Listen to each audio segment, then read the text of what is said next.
What up, guys? What up, guys? So, first of all, let me add some lo-fi in the background. Oh, wait a minute. We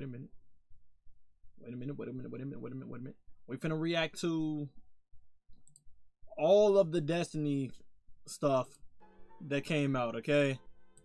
I was gonna watch it off camera and I was like, nah, we doing new things since I came on vacation. We doing new things around these parts, bro. So as y'all can see, today's schedule,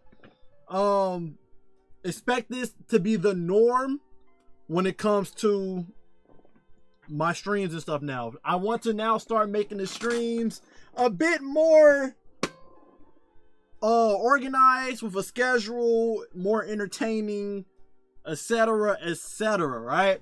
So today's schedule, we react to the new Destiny news, of course, right? And then of course, if you don't watch the stream, don't worry, I will be clipping it, making it into YouTube videos and whatnot. But we'll be reacting to the new Destiny news, the new exotics, the gameplay, whatever was shown today. We'll be reacting to it. Then after that, we'll be playing a horror game today. If you miss it, we'll be clipped to a video. We'll be doing a horror game today. Gonna make a lot of shorts and stuff out of this. Do some recordings while I'm live.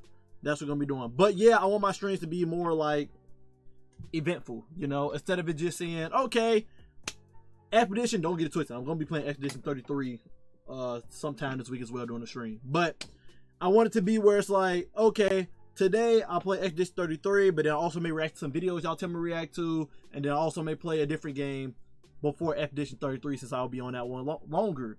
Then another day I may be like, okay, since I played Expedition 33 yesterday, today we're finna play, let's see, Switch 2 finna come out. Today we're gonna play Mario Kart World. So now today we're playing Mario Kart World, and then we're gonna react to some anime, and then, you know, that'll be that day. And then another day, I'm like, all right, today is Deltarune, and then I found another indie game from play that game with this Deltarune, you know.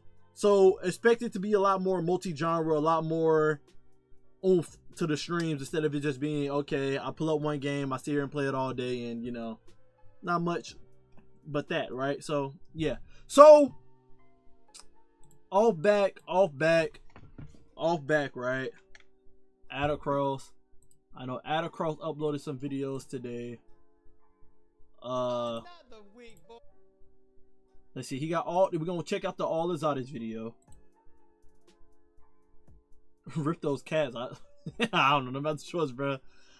Okay, he got an All Exotic video and he played it, so I'm pretty sure he probably got some gameplay on his thoughts on the game. I know Cactus played it as well.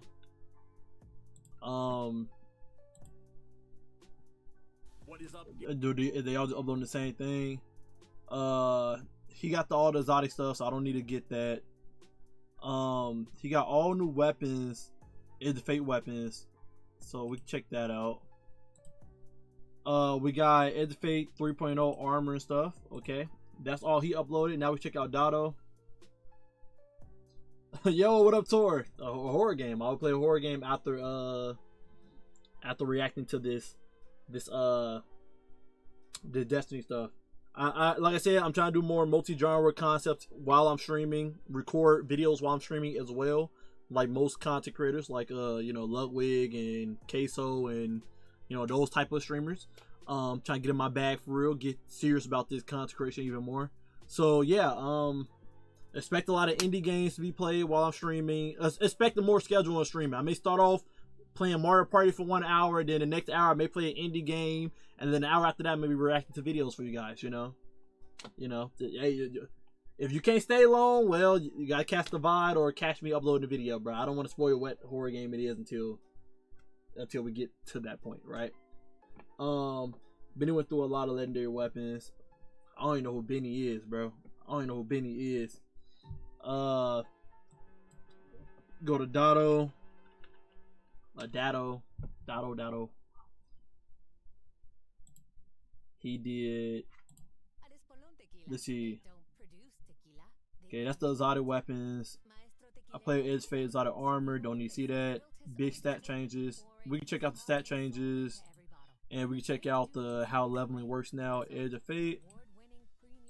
Of course, we may have jumped through some of these videos because you know, maybe they're not talking that much. Who knows? We'll see. Said, man, hey, that's just how the game is. That's how the game is, bro. That's how the game is. That's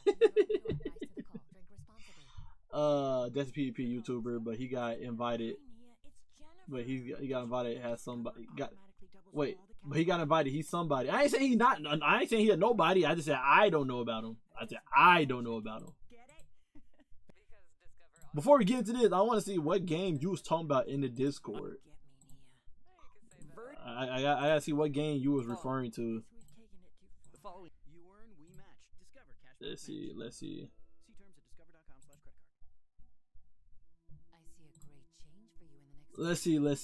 What's this game you talking about looking like T-Move?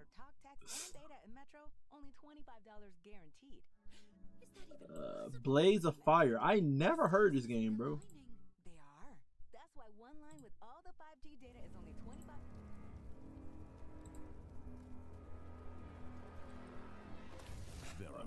Hold on. Time will never mend,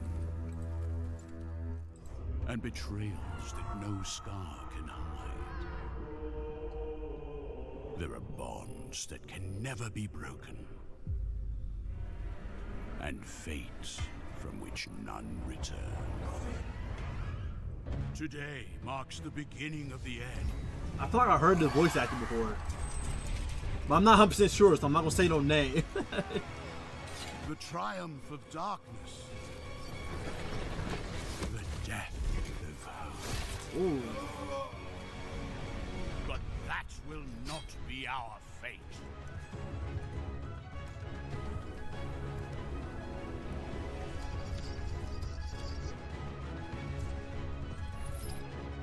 Because we are born. This game is giving old school vibes, I ain't gonna lie. This game giving like between PS3, PS4 era to me right now. That's what's giving to me right now. Of iron and fire.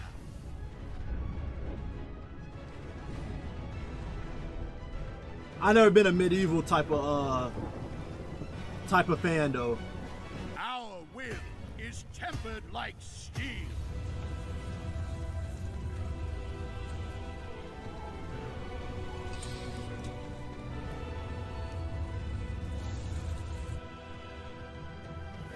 We forge our own legend.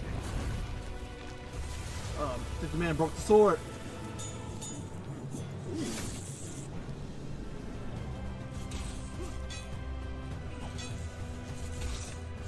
So all bad, you can tell this not made by a AAA company. Without a doubt, it's not. This giving indie game.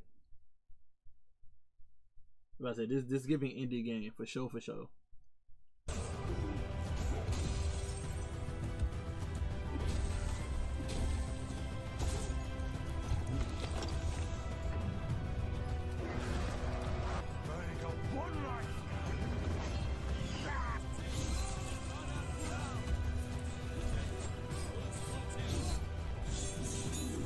So like you can do different you can use different weapons. He just had 2 axes in his hand. The 2 axes made him look like Kratos at that one moment, but then he go back to a sword and it's like, okay, this don't seem like God of War.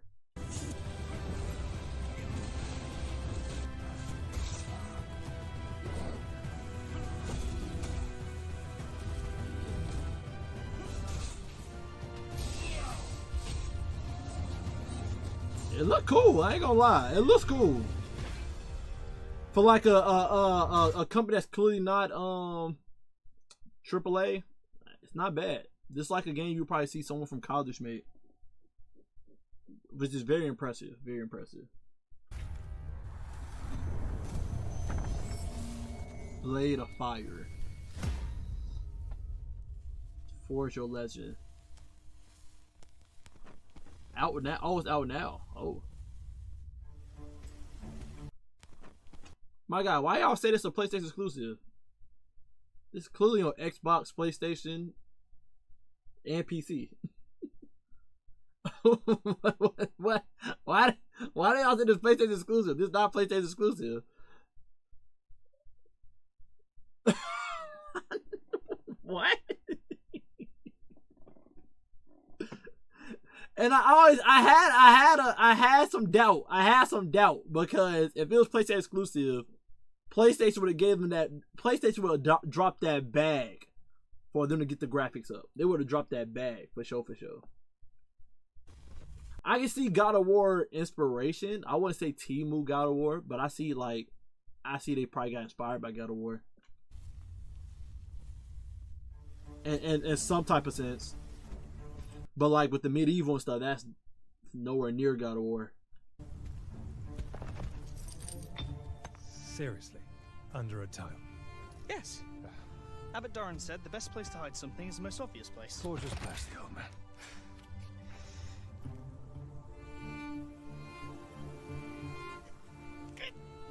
Bruh. I can't. It's blocked.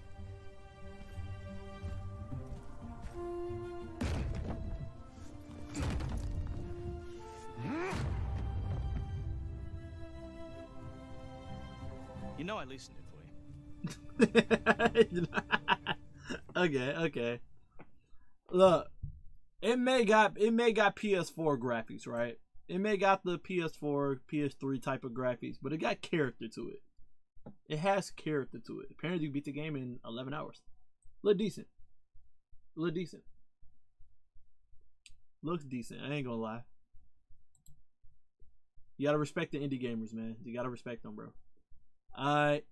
So we got our videos we're gonna check out. So all Edge of Fate exotics. Let's see what it's hidden. Man. Fellas, today we're gonna be looking at the Edge of Fate exotic. This the Stasis hand cannon. That's special ammo. Hold on, that's special ammo. I'm gonna make sure everything cool. Fellas, today we're gonna be looking at the Edge of Fate exotic. Alright.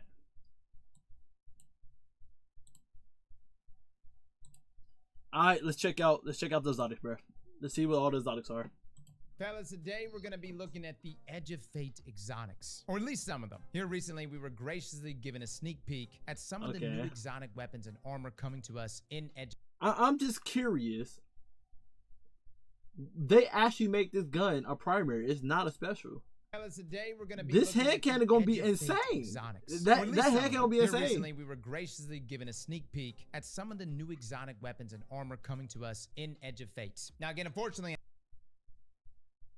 this man Titus or freaking Thor?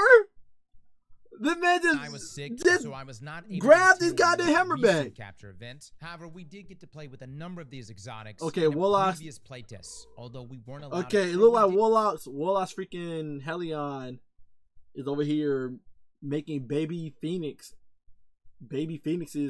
from the explosion, and then tracking and hitting other enemies. We get to play with a number of these exotics in a previous playtests, although we weren't allowed to capture content then, which is where I want to take a moment to give a huge shout out to Benny the Goat, as he has provided his own gameplay from the capture event of these exotics. Well, we'll have to check out Benny, because Benny got the gameplay. We'll have links down below to his channel, so guys, please go and check him out. With that being said though, in today's video, we have 2 new exotic weapons to go over and 3 new exotic armor pieces, 1 for each class. So let's dive in. The first exotic weapon I wanted to cover is a brand new arc exotic hand cannon called Gravity. Was that a Strand Bane or there's a boss? Probably a boss. Ton spike. Now, quick side note on this. When it releases with the Edge of Fate, this will be the first new exotic hand cannon we've gotten since Hawkmoon, which was all the way back in season 12. Fellas, that is been that long? 5 whole years ago, which is crazy considering at one time, it seemed like we were getting nothing but hand cannons. Now, this comes with the exotic perk called Temporal Manipulation, which reads, press the swap between fast firing arc mode or slow firing stasis mode. Final blows and precision hits overcharge the opposing mode to enable additional effects. Now, we've actually already seen a very brief snippet of gameplay of this weapon. So far, the stasis version of it seems like the stronger one, personally, in PvE. In the Edge so of Fate far trailer. You see, during the trailer, we saw the. You think it'll be a problem PvP? The slow firing form, yeah. The fast firing one, I don't think so. Cause I'm pretty sure the TTK changes based off of which form you in. Like Suros, for example, right? I feel like the slow firing one gonna be a problem. Cause you can charge up the stasis one, do you freeze somebody? It's a wrap. The player first getting kills with the arc version of this weapon before swapping over to stasis. Arc one is 150 and stasis is 120. Yeah, the stasis one gonna be the problem. shots, which froze enemies and fired off stasis crystals. Now, as for the perks, this has chambered compensator, alloyed magazine, texture grip, 100 and then its recoil exotic yield. trait 40 range. Well, that's the arc version.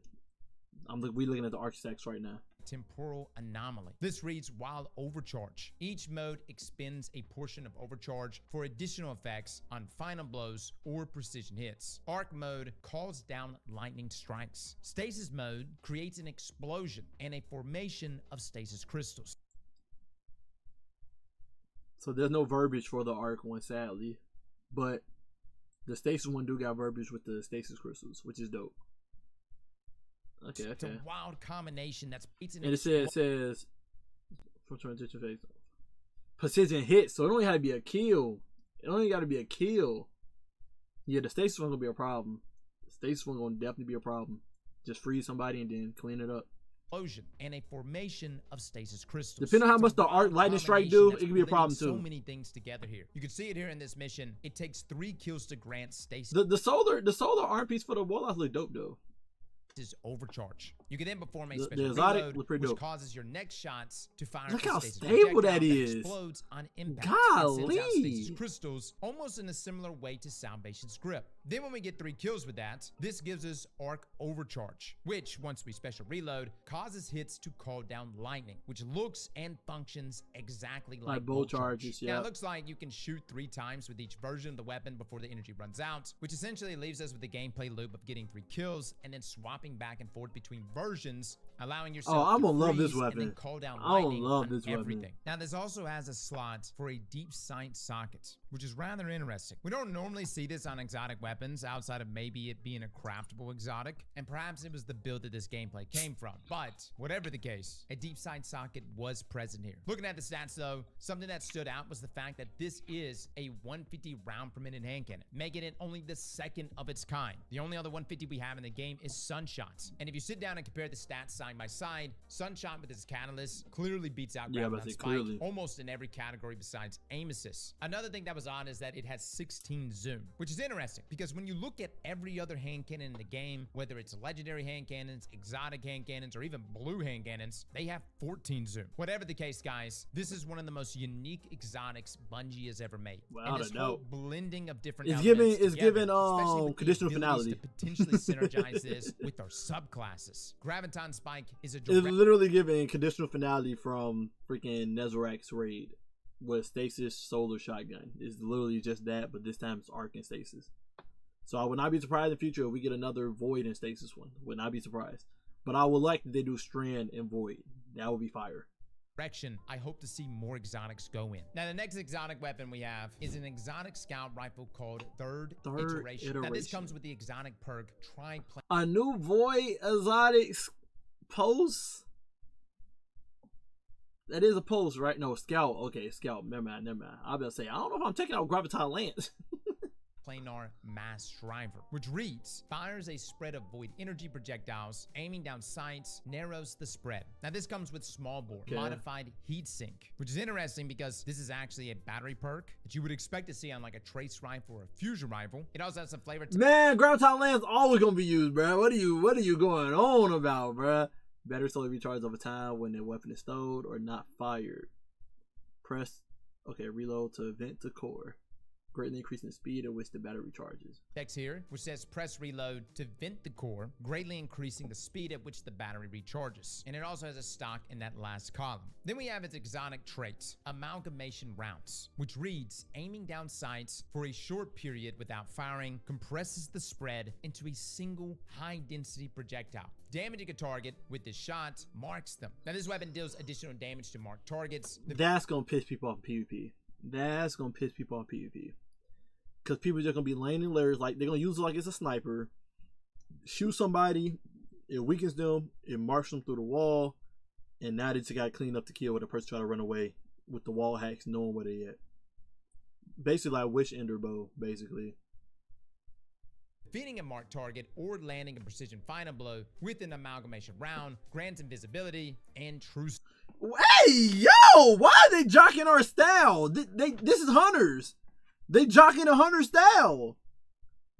Defeating a marked target or landing a precision final blow with an amalgamation round, grants invisibility and true sight. Hunters can mark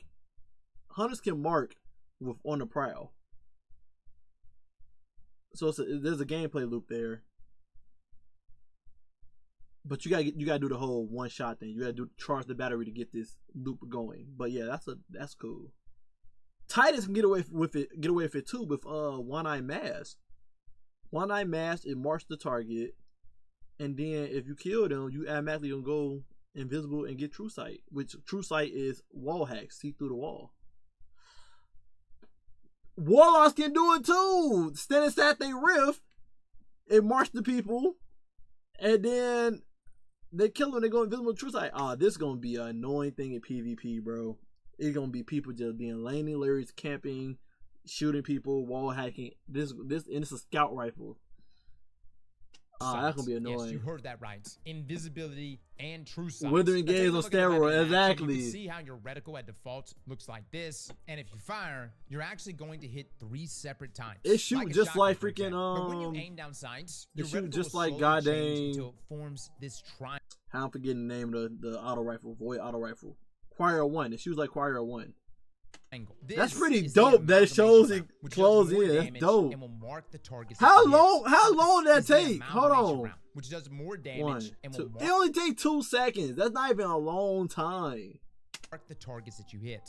Now, the mark you apply buffs the weapon's damage against that target. For example, you see the first shot, it deals 752 damage. Then when marked, this went up to 977, which is a 30% increase in damage. So quite substantial here, guys. But as the perk states, you can essentially just chain invis plus true sight forever. So long as you are either getting precision kills with the charge shots or just killing a marked enemy. Now, from the looks of things, this could potentially be crazy in things like PvP. Dude, invis is already busted in PvP. Exactly. Now you have a way to easily get he got one-eye mask on, like I said, too. And you could do it with any class. That's right, hunters. You're about to get a taste of your own medicine. And this isn't the first time we've seen true sight with certain weapons. Game Cakes, for instance, loves using Slayer's Fang inside of PvP simply because of the true sight that it grants. We'll have to wait and see what the damage numbers look like inside of PvP, though. But for a primary weapon to turn you invisible and grant you true sight and the ability to have marking capabilities, I'm getting straight up OG one-eye mask vibes from this thing. Exactly. This has an exotic canvas, and we actually know what this one does. It reads that precision final blows with the amalgamation rounds will cause the target to detonate into a weakening blast. Excuse me? That isn't bricked yet. We're talking crazy synergies with that weakened blast, which of course is going to feed into true sight even more so. And on paper, this does sound very similar to Demoralize, which is a void perk found on a couple different weapons. The main thing I want to compare to these two side by side is what is that radius? I would assume the weaken percentage is the same, but still something I can't wait to get my hands on to test for ourselves. Now, with the exotic weapons out of the way, we can start breaking down our new armor pieces. Let's start with our Titans first. We have a new pair of exotic gauntlets called Melas Panoplia. Good chance we're wrecking that name, but fellas, it finally happened. Bungie finally gave us the ability to recall our throwing hammer. This exotic comes with the exotic trait Forge Master, which reads, collecting a fire sprite or rapid solar final blows make you a Forge Master, allowing you to recall your throwing hammer. That's so fire. The target, recall your hammer at full intensity to perform a perfect recall, causing an explosion of forge slag. Perfect recalls and collecting fire sprites extends your time as a Forge Master. Wait, after impacting a target, so as he hitting them, recall your hammer at full intensity to perform a perfect recall, causing an explosion of forged slag. What I mean by perfect recall is you can recall it not perfectly. Now, they seem to solve one of the main issues with bonk builds as a whole, and that's the fact that we have to go and manually pick up our hammer like some damn Neanderthal. It's 2025. I want to be able to look at my hammer and make that thing come back to me like Thor. And without a doubt, Hammer Titans have really seen a drop off since bonk was nerfed so long ago. Here with this exotic, though, you could see it all in action. When we get 3 rapid solar kills, the Forge Master buff appears on the left-hand side. This will last for 12 seconds, but the countdown doesn't actually start until you throw your first hammer. Then when we actually throw our hammer, you'll notice that the melee icon turns into the same icon for threaded spike when it's ready to be retrieved. And upon pressing melee again, this will recall the hammer to us, straight up like Thor or even Kratos and their recall abilities. Now, each time your hammer is recalled to you, there's going to be a slight cooldown before you can throw it again immediately. Now, this actually seems to be much faster than our current throwing hammer cooldown. Also, each time you get the hammer back, this will grant you cure. Now do keep in mind that when your hammer is I just wish while he was recalling it, all the enemies in a row right there would have got hit and took damage. That would have made it fire. But it looked like it don't work perfectly like that. It only works like a initial explosion when he recalled it. It can still hit enemies and deal damage on the way back, which is amazing. And Oh shit! Now man, he just did it wrong that time. Oh, that's fire. That's cool. That's so dope, bro. It may not be like broken, but like that's amazing. That's so amazing, bro. And rumors going around. Well, not rumors. I think it's already been thrown out there. Next season artifact gonna be strand and solar focus. They really love strand focus artifact builds, but it's gonna be solar focus. So this gonna make it that, you know, this is gonna be a fun build for Titans. Out of PvP. Now, repeated hammer kills do not refresh the timer, as this can seemingly only be done with 3 rapid solar kills, or picking up fire sprites, or when getting a perfect recall. Now, this can be done when you recall the hammer when it glows like this. It also has an audio Oh, okay, that's what they mean.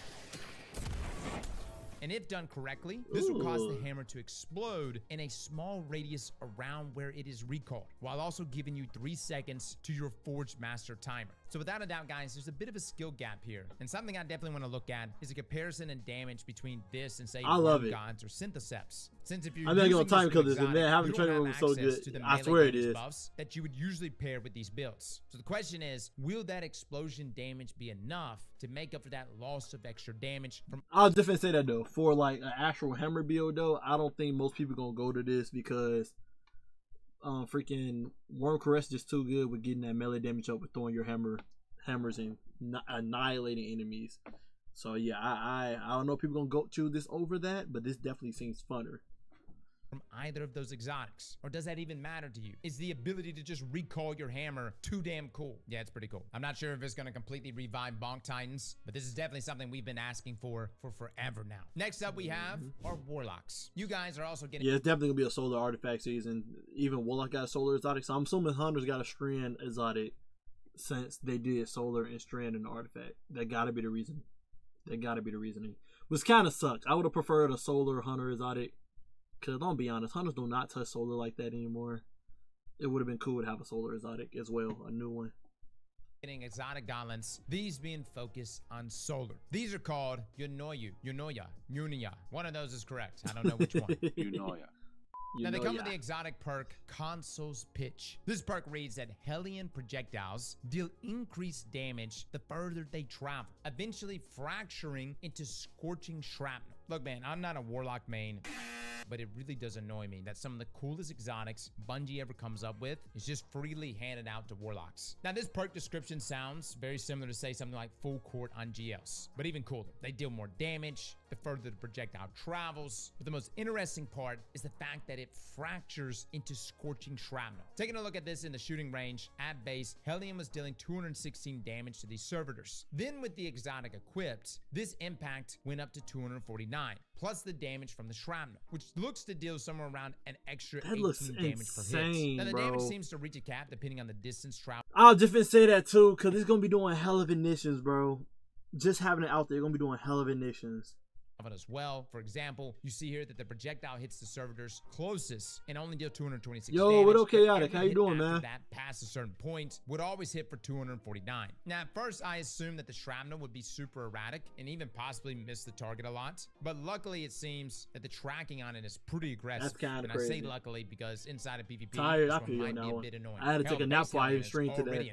I Now, plan on starting at 7, but hey, we here. We ball. Find any target close enough and just go right for them. This seems like a great exotic to pair with Solar Warlocks. Hellion is one of my most used aspects when I play Warlock, and that's something that I utilize in both PvE and PvP. And I think current Hellion already does a ton of damage on its own, especially if you but now that exotic finna have y'all doing insane edition. I don't even want to know how annoying that probably in PvP a little bit. Without a doubt, guys, this combination for both PvP and PvE looks like it's gonna be hell to deal with. Oh, brother, this guy stinks!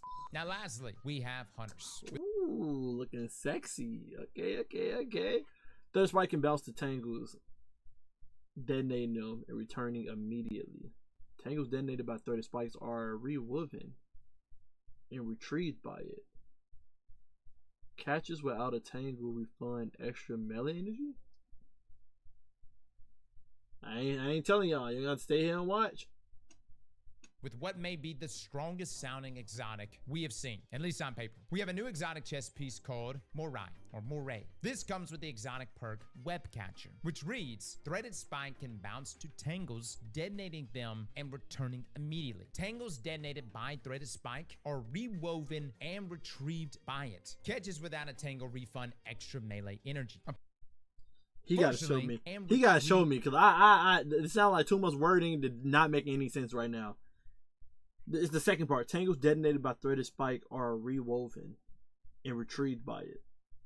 So it just grabs the tangle in my hand, I'm assuming.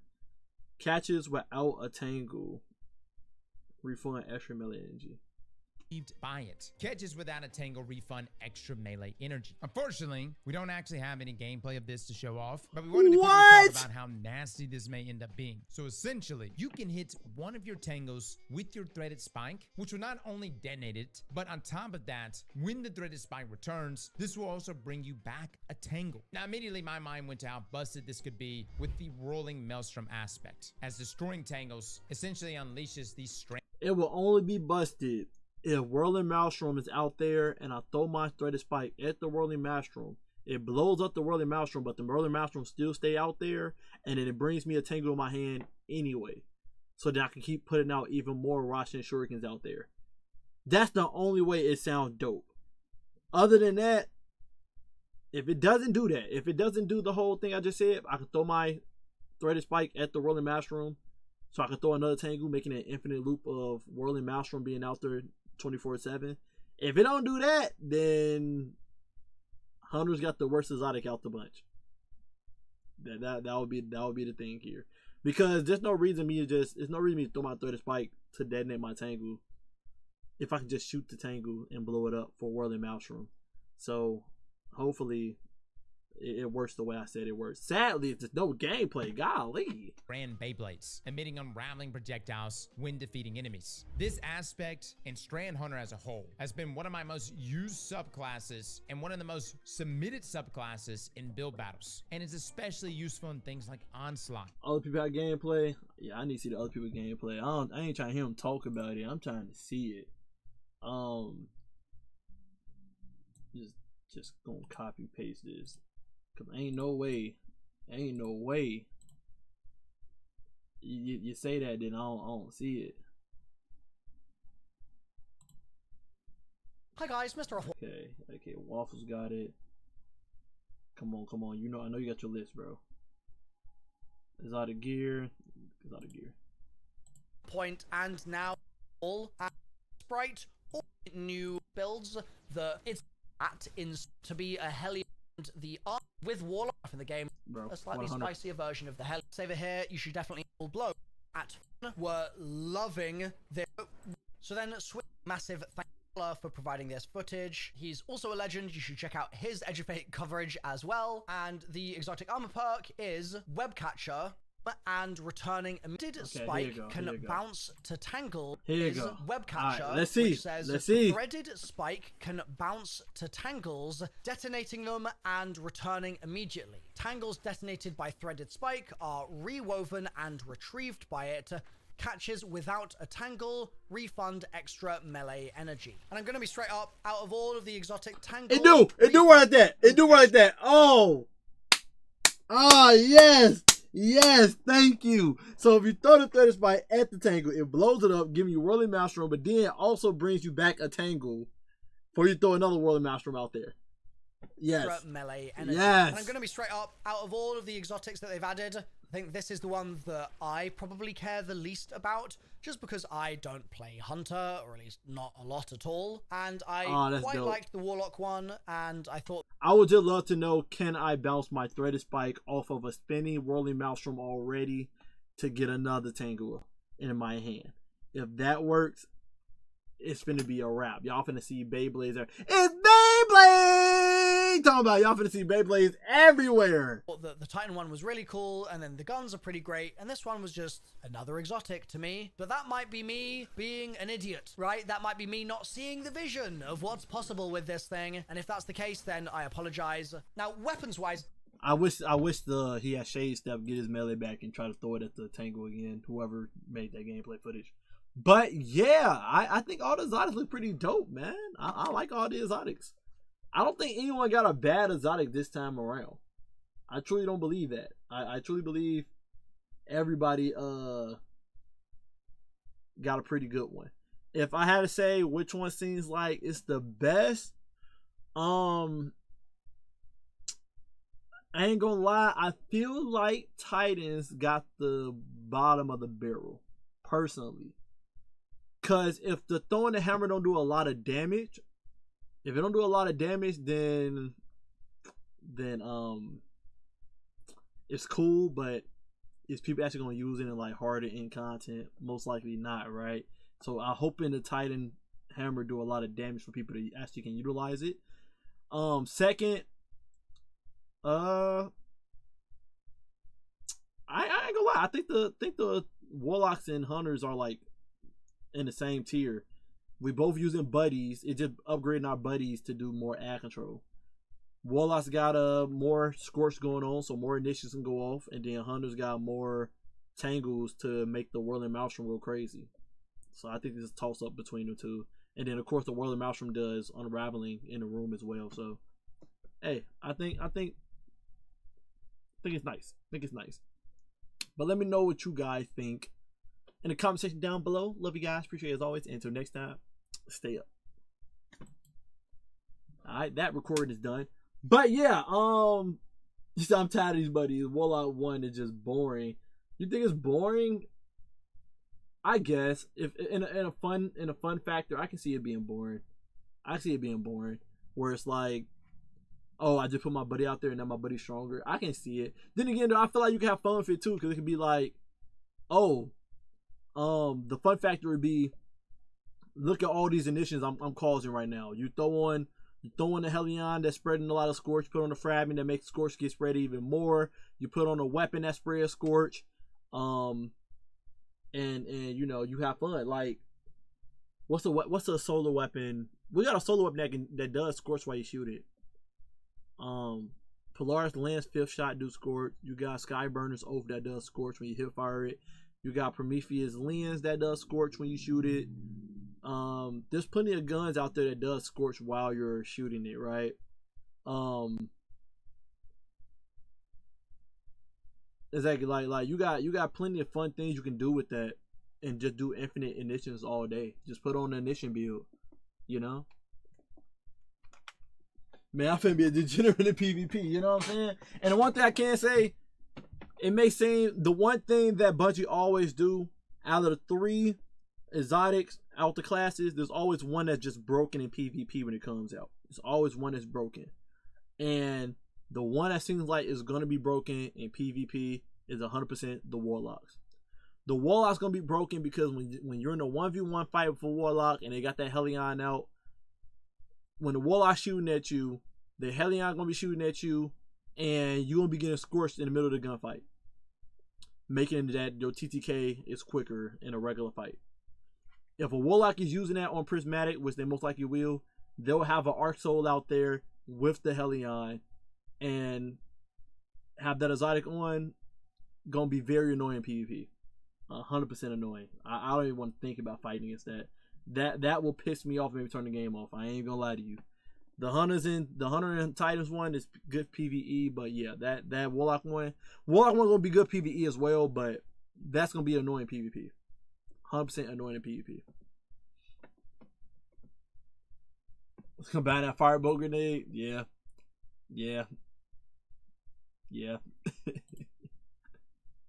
Combine that Firebolt Grenade and we got a horrible predicament.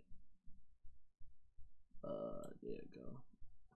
I ain't like how stressed out the chat looked like. Do a test. What a function. Yeah, I think that's good. Maybe I can stretch it out some more.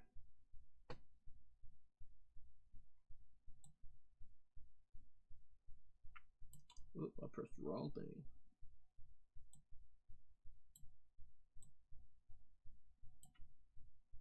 Alright.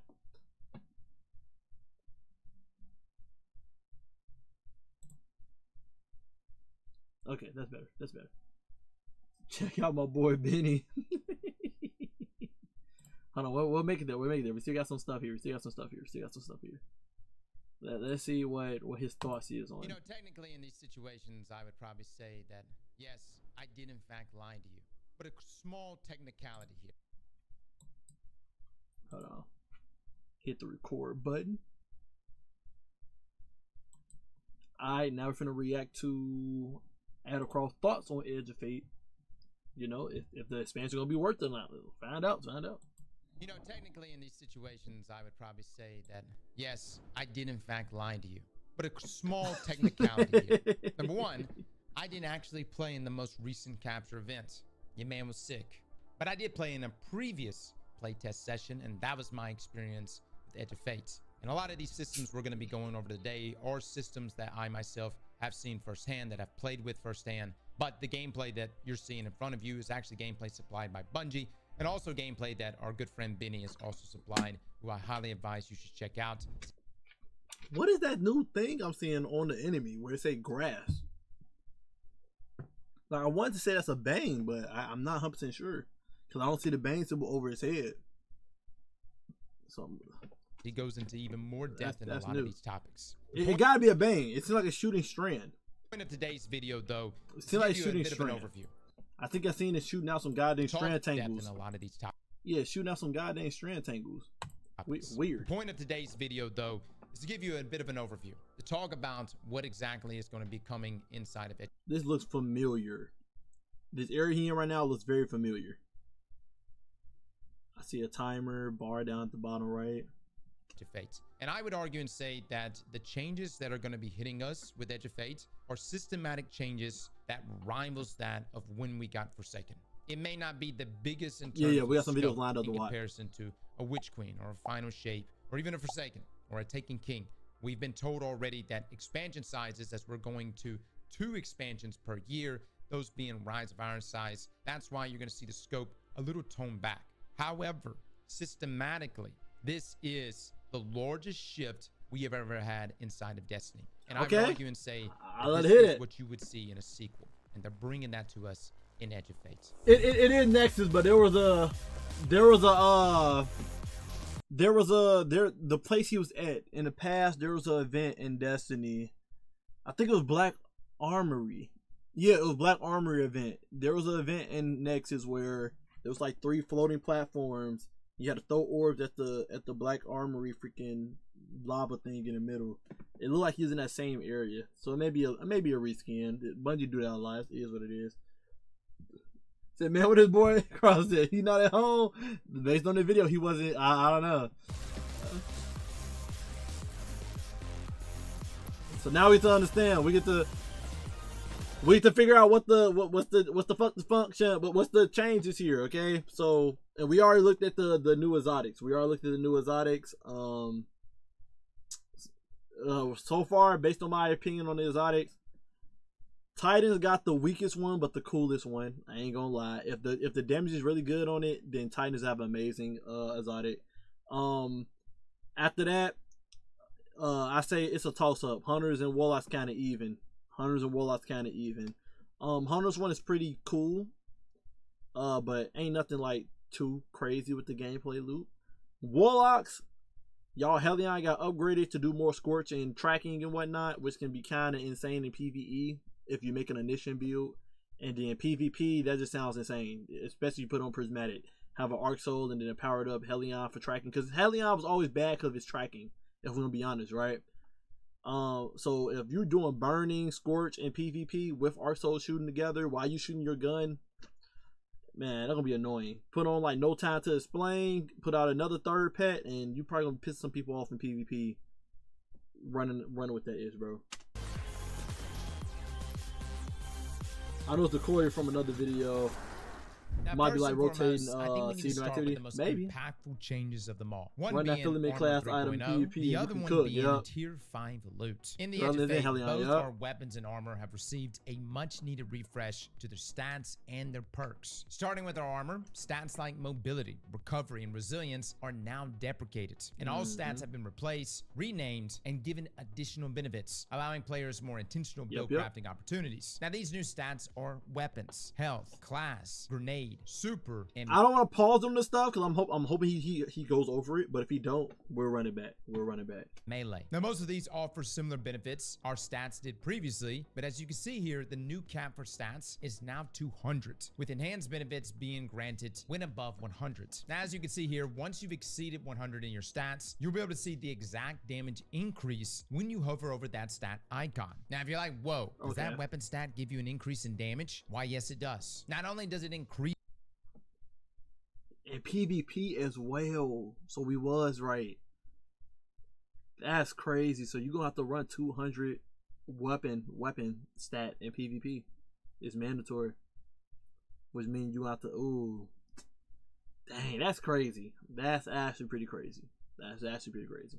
increase your damage in PvE, it also increases your damage. Get this. Weapon finna be the most important stat. No more Weapon giving you freaking ammo bricks, primary and special and heavy damage against bosses and regular enemies. Like, weapon finna be the main stat everybody tune into.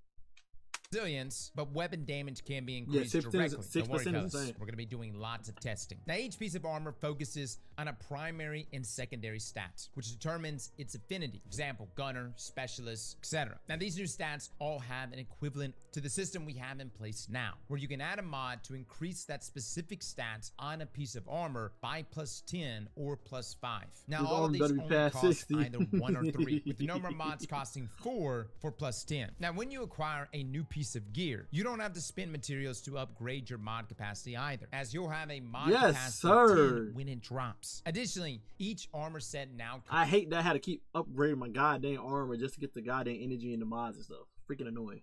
comes equipped with a set bonus. We've seen this system before with seasonal armor, but instead of just rep gains, the benefits provided by these bonuses, fellas, they're substantial. Now, We are seeing this one. we've seen a few set bonuses previously in the Bungie livestream, but as you can see here, the Final blows with freshly drawn or reloaded weapons heal you. So heal clip on a goddamn gun. We just making heal clip inside armor. That's nuts. That's nuts. Bow, shotgun, or sword. Final blows temporarily reduce incoming damage. Damaging targets with those weapons extend the effect. How much reduced damage we talking? That's insane. That's actually better. That's pretty good. PP go bird heal clip anywhere, and it's a 2-set exactly. So you go mix and match with something else. That's the type of passes I'm talking about. Bushido Brown. No, that's what I like. That's what I like. The other passes we read at first, it was like, come on now, y'all can do better than that. the Bushido armor has these I just looked at the warlock. That warlock got some fire. The warlock literally got a samurai fit on. That's fire. That's drip. That is drip. That is drip. Golly. I see his new trace rifle. That's fire. I'm actually kind of jealous of the warlock. That's a fire samurai outfit. With the little hair knot at the top. That's a fire samurai outfit for warlocks, bro. bonuses for the 2-piece. I know that's rare. Warlocks having drip is kind of rare. He said, we got that shit on. Y'all got that shit on for real. Final blows with freshly drawn or reloaded weapons heal you. Guys, did you just read that? Final blows with freshly drawn or reloaded weapons heal you. Dude, that's literally all the time. For the 4-piece, unfaltering focus, bow, shotgun, or sword final blows temporarily reduce income. I'm not used to that. Damaging targets with those weapons extends the effect. This is just one example. And I know for a while now, I have sat down and wondered to myself, how is Bungie going to convince me to part ways with my current sets of armor? Well, this is how you do it, guys. The build crafting benefits are just too good to pass up. And If they got any more armor that's like that, you ain't using none of your old armor ever again. That samurai passes right there and make you just throw all your other armor away.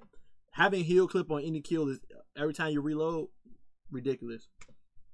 world where we have gone through sunsetting before, where we just straight up had things taken from us, this solution is always the better solution, where we ourselves will voluntarily go for those new pieces of gear because they're just that good. Now, Masterworking now grants +1 to each of the 3 lowest stats that are present on your armor. Now, both weapons and armor are going to have gear tiers, and these max out at tier 5. And I know some people have been like, Cross, this is kind of giving me mobile vibes. I get where you're coming from, but at the same time, it's the simplicity of it, right? And what you're gonna notice throughout this entire video is that yes, Bungie is adding a lot of depth in so many different categories. They're also just trying, is that time, it's people have been like, Cross, this is kind of giving me mobile vibes. I get where you're coming from, but at the same time, it's the simplicity of it, right? And what you're gonna notice throughout this entire but at the same time, I'm not tweaking, right? This look like Not Forgotten. It's a 140. This look just like Not Forgotten / Luna Hell. The simplicity of it, right? And what you're but gonna I also noticed this is new. A hand cannon got a passive. Its intrinsic is spread shot. Fire a short range spread of bullets. We got a shotgun hand cannon. You just run up on people and hip fire that mud, and it's a trials. It looks like it's a trials. It is. That's a trials weapon. The new trials hand cannon is a spread shot hand cannon. Would that even be good in PvP? If you're doing shotgun levels close up, you hip fire. That's kind of crazy. Notice throughout this entire video is did that you know yes, that hand cannon? Yes, I did. Yes, I did. He is adding a lot of depth in so many different categories. They're also just trying to make. But is it gonna be better than my my lovely Igneous Hammer? I doubt it, but we'll see. It's just an infinite ammo sawed off shotgun. Exactly, bro.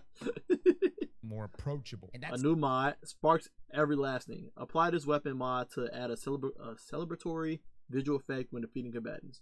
Oh, so it's like the confetti effect, like on some Halo type ish. Okay. circle back to simplifying We had that in Destiny how 1. we view gear in the game and which items you should be coveting. Now, armor at tier 5 will have a mod capacity of 11. Tuning mods that allow you to adjust. We had that in Destiny 1? No, I think I'm tweaking. We had that in Last Wish. When you did a certain wish, Riven will let you kill people and they do like the happy birthday effect, some crap like that. That's similar to Artifice armor and increase over 11. Hold on. Tuning. Was I right? Let's see if I was right. I remember I called this when we watched the Vita. Let's see if I was right. Do a lower stat. I think it do though. So increase the 3 lowest stats this armor has, no cost. By 1. By 1 is crazy.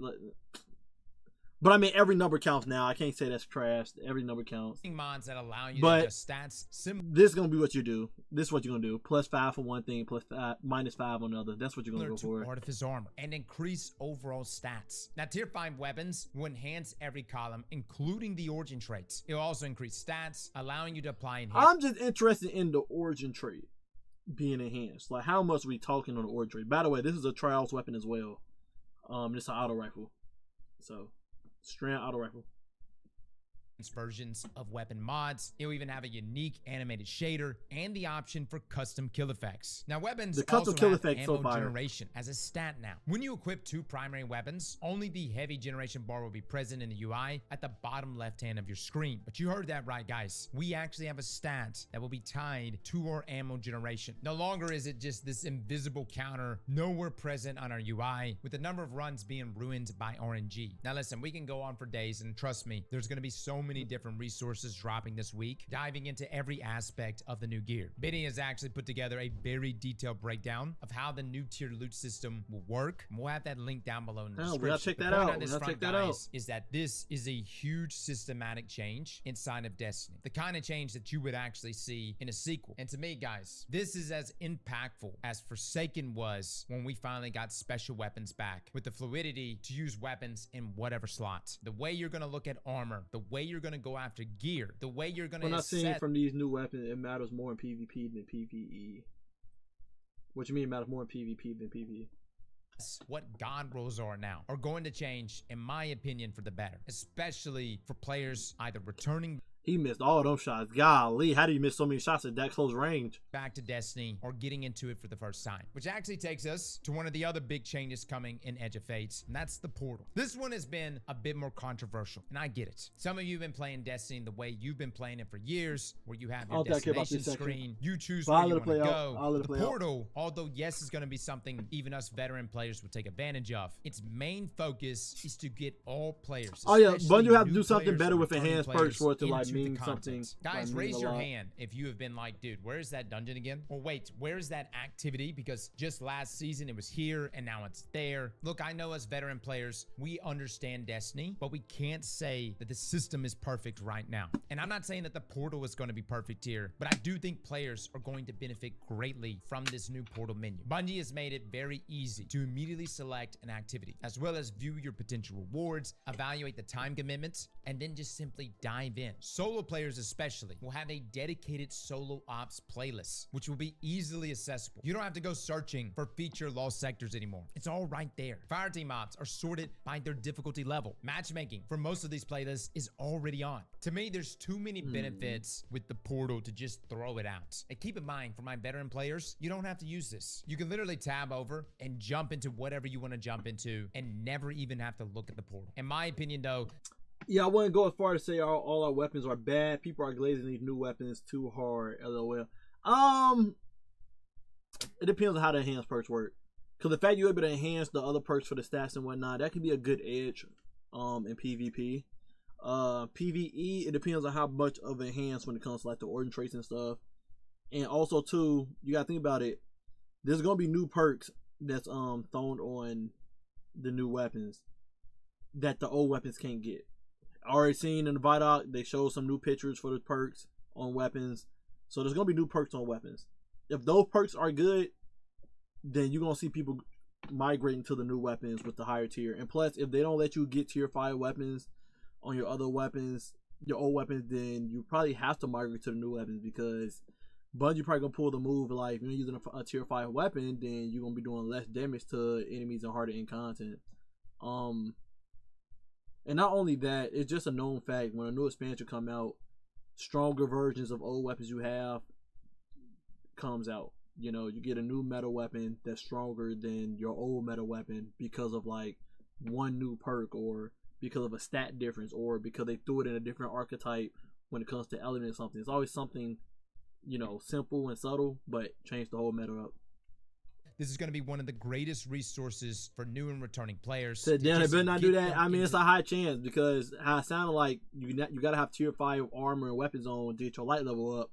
So if you're not rocking a tier 5 weapon, then your light level gonna go down. So meaning you do less damage. So it's a high chance you're gonna need tier 5 weapons to the content without losing them before you even get there. Now, all of this sounds good and all from the quality of life perspective, but what about that new destination? Guys, the new destination for Edge of Fate is Kepler, the new planetoid located at the edge of our current solar system. Now, unfortunately, I'm not allowed to show you the map. However, we do have some footage of the destination playing in the background. Now, while exploring these locations, you'll primarily be facing off against the Fallen House of Exile and the Vex. Now, the Fallen have a new flying unit called Corsairs. When you shoot them down, their jetpacks have a chance to go haywire, flying pretty much every which way before exploding. Now, you'll come across Fallen Wretches, captains with strand and stasis shields, which is attached to their weaponry that after taking a small amount of damage will break. There's also a Fallen Captain that is attached to their weaponry that after taking a small amount of damage. That wasn't Scout or Signal, right? Captains with strand and stasis shields, which is attached to their weaponry that after. Nah, that's not Scout or Signal.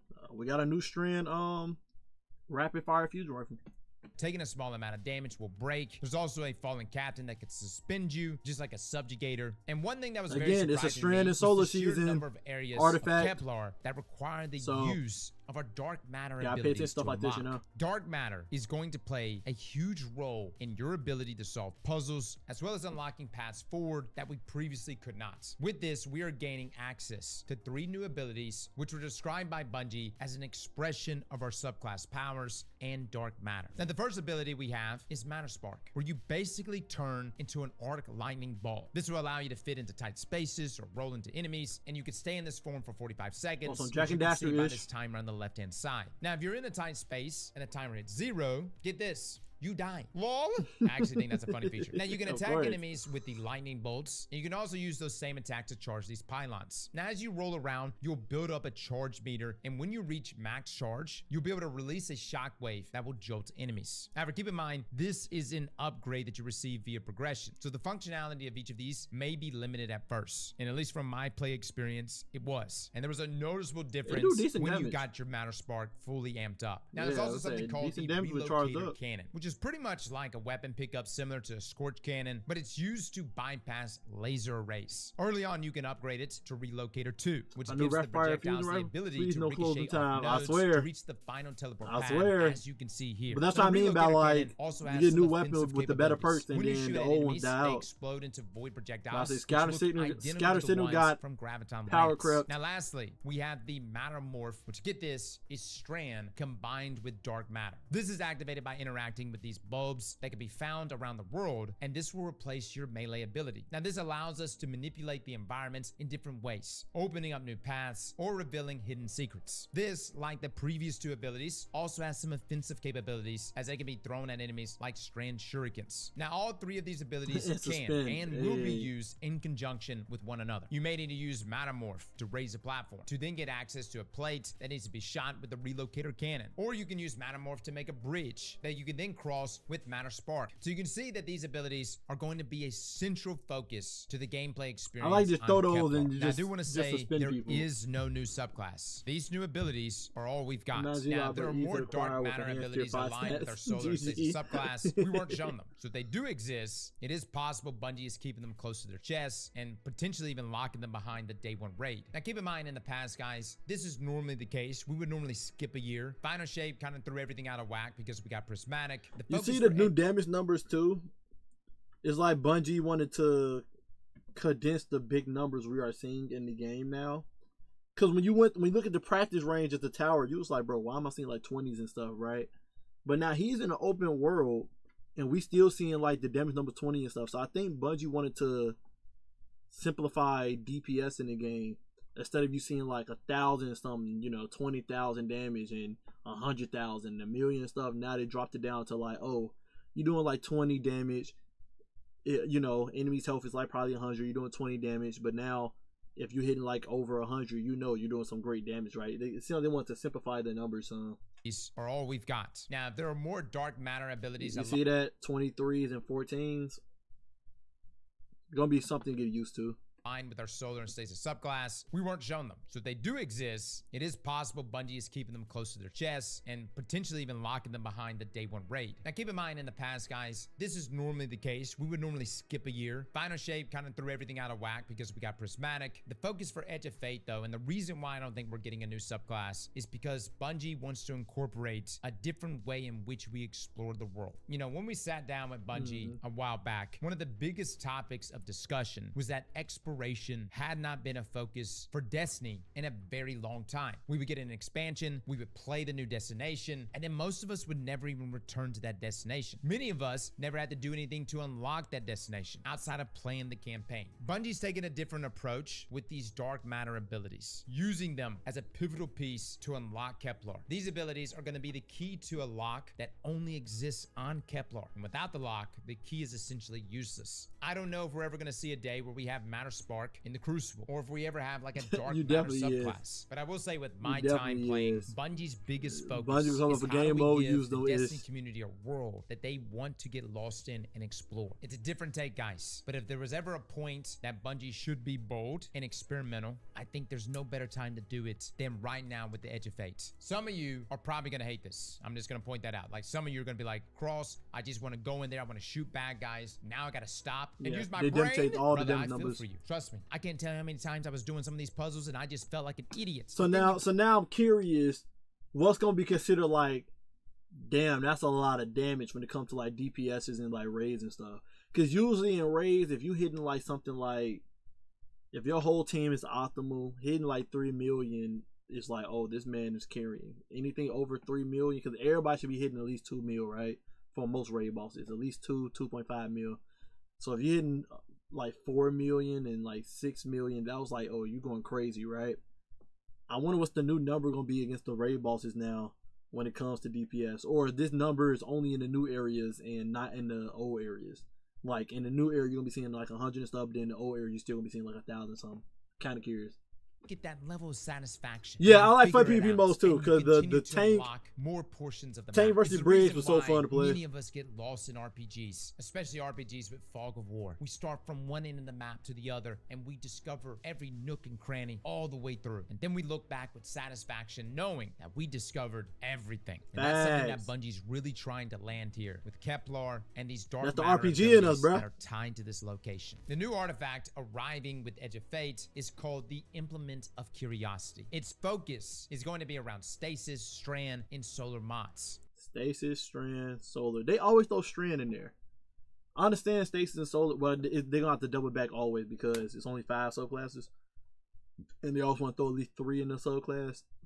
Based on these pictures, though, I'm seeing a lot of stasis pictures and looking like strand, because I see the threaded blast is back. I see threaded blast is back, and I see another strand in the 5th column as well. We're gonna see if solar shines in here, but it looking like, and I seen they brought the sniper perk back too, but it seems like it's mostly gonna be stasis and strand again. You've got options like Frost Renewal, where while you have Frost Armor, taking critical damage releases a burst that freezes nearby combatants and grants Frost Armor to you and nearby That's only gonna be broken in PvP. Let's be honest here.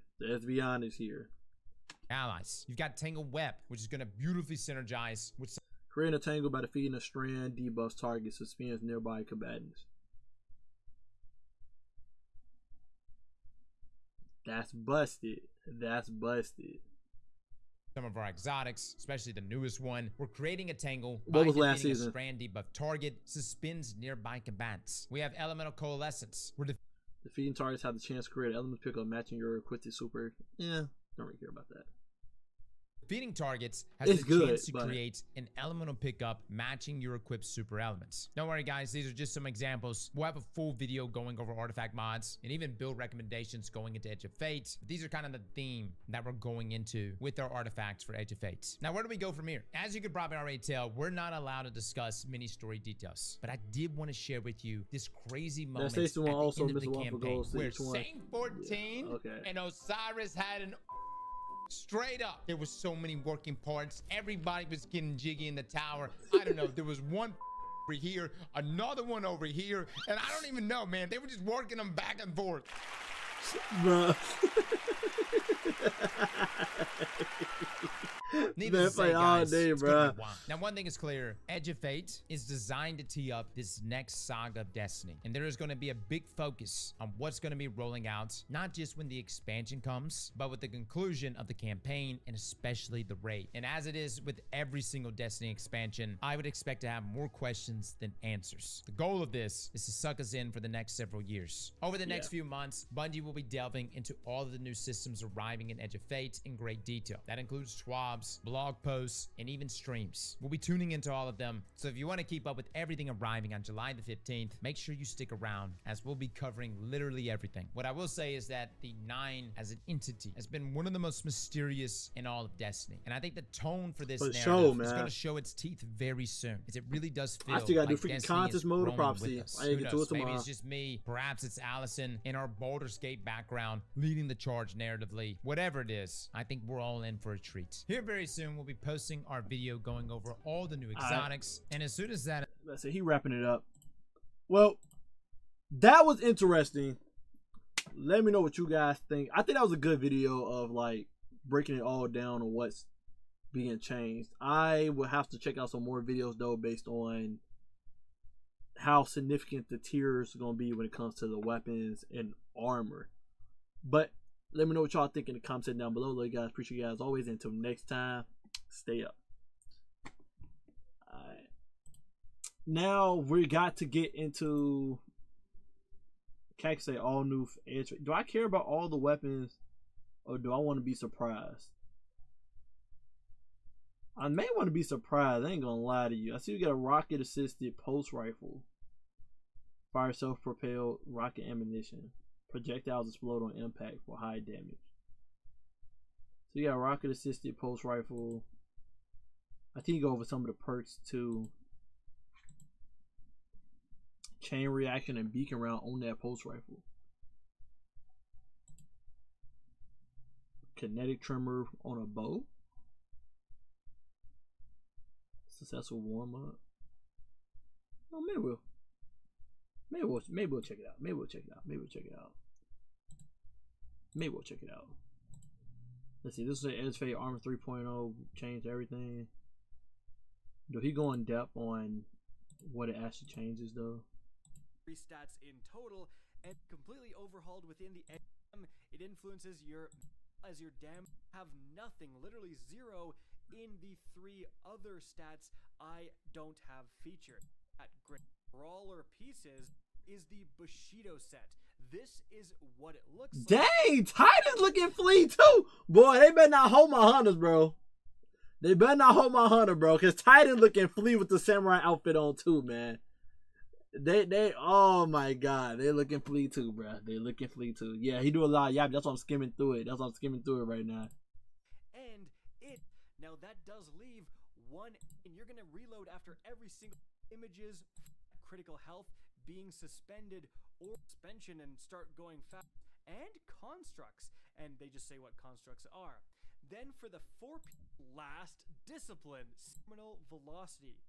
Final blows with primary ammo weapons grant your primary ammo weapons. Oh, this new. Picking up an orb power grants special ammo progress. So you know this as far as you want to just spam special weapon all day. That's really dope. That's pretty dope. But I don't see like nothing new besides the weapons he say here. We check out the weapon. Where is it? We seen it. Where the weapon at? You actually get what you're seeing. So even though it is just 1 more energy, again, it unlocks some pretty crazy potential. Artifice armor piece, but then have look bar. First influence, it's going to speed overshiner, all that in I'm mind. in the wrong video, yeah. Yeah, this is the weapon. I'm sure you time to champion mini. Dealing sustained damage to champion mini boss or boss combatants, exhaust them. Okay, making them do less damage. And grant this weapon handling and reload speed.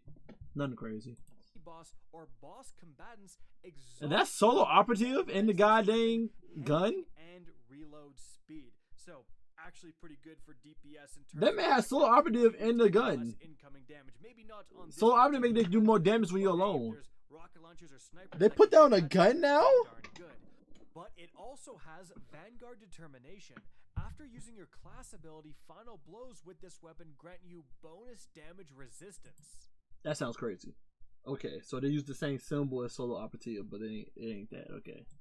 On top of that, guys, let's showcase the new evergreen weapon mods. There are going to be some new seasonal weapon mods coming in the Edge of Fate, but again, those will eventually go away after the But season. I want to show you, just like we got right now. And almost every weapon in the game should be able to get these. So the first one is actually going to be Abundant Ammo. Grants slightly increased ammo generation. What the heck does that mean? Well, plus if you 10. look over to the if you put on Abundant Ammo on this weapon, you're going to spawn more bricks here, which is going to also increase your ammo generation, but increase your magazine size as well. But it's okay. Is spread that's a shot. cool. That's a samurai looking hand cannon, bro. Come on, Bungie cooked this time when it comes to like designs. Bungie cooked this time when it comes to designs. They cooked. These designs, fuego. There's a short range spread of pellets. Yes, it's a mix of a hand cannon and a shotgun. And the crazy part is that it's a primary ammo weapon. So you basically have primary ammo shotguns in Destiny 2 now. Taking a look at the perks here, guys, you'll also notice in the first left column, I have Barrel Constrictor. So, yes, you're getting shotgun perks that could only be found on shotguns can now be found on that hand cannon code. The hand cannon code. Right column, I have Surrounded, and then the origin trait is another new one here with Tenacity. when targets are nearby, final blows grant weapon damage, reload speed, and handling until What? the wielder's death. Well, Bro. great pairing was Surrounded, to be honest. And yes, you will see this in the background gameplay. Yeah, you have a shotgun spread with your hand cannon. And when you are up close and personal with enemies, it does do a pretty decent amount of damage per shot. Now, when you get to a bit further ranges, it falls off pretty hard, like every other shotgun, frankly. And so overall, I actually don't think this is the best primary weapon to use because it is so limited to those close ranges. But where this can definitely see some play is when you start to incorporate those more shotgun-oriented perks if you want a close-range weapon like this. And yeah, this archetype trait is high impact longbow. So high power draw with over penetrating arrows. So wish ender, In but terms of the role I was wish able to ender bow, get, but well, a in the legendary. first column I actually have successful warm up, and then in the right column I have kinetic tremors. Then we also have Vanguard Determination. Well, that's because this is the tier 5 version of this weapon. Every single weapon in the Hold on. and the first Hold example on. of that is Wait a minute. this Giver's Blessing, a new rapid fire frame kinetic auto rifle. Now, you might be thinking, oh my goodness, every perk is enhanced and why is it so blue? Well, that's because this is the tier 5 version of this weapon. Every single weapon in the game can now drop from tier 1 up to tier 5. I made a separate video going over every single difference between tier 1 to tier 5, so definitely check that out. But suffice to say, yeah, tier 5s are juiced, and even the weapon mods are all enhanced, as you can see. But taking a look at what this weapon can get in terms of perks here, guys, the interesting ones, in the left column we have a brand new perk, Impromptu Ammunition. Final blows increase the ammo meter progress from all sources for a slightly increased duration. Okay. Hey, I talked about your ammo that increases. Now, in the right column, I also want to point out it can get kinetic tremors, which is kind of insane on a rapid fire. Point out it can get kinetic. So now Bungie added, it tells you what it does in the game slightly. It just say reduce perk requirement to activate. Like, it don't tell you the exact numbers, but at least they tell you, right? Tremors, which is kind of insane. With exhaustive research, aiming down sights at a target for a short time loads a more powerful homing. We seen that in the Vital. And the enhancement will improve the damage. Now, this weapon is actually one of the Kepler destination weapons in the Edge of Fate. So there's a group of weapons associated with that new location. You know, you're going to get new mod tools.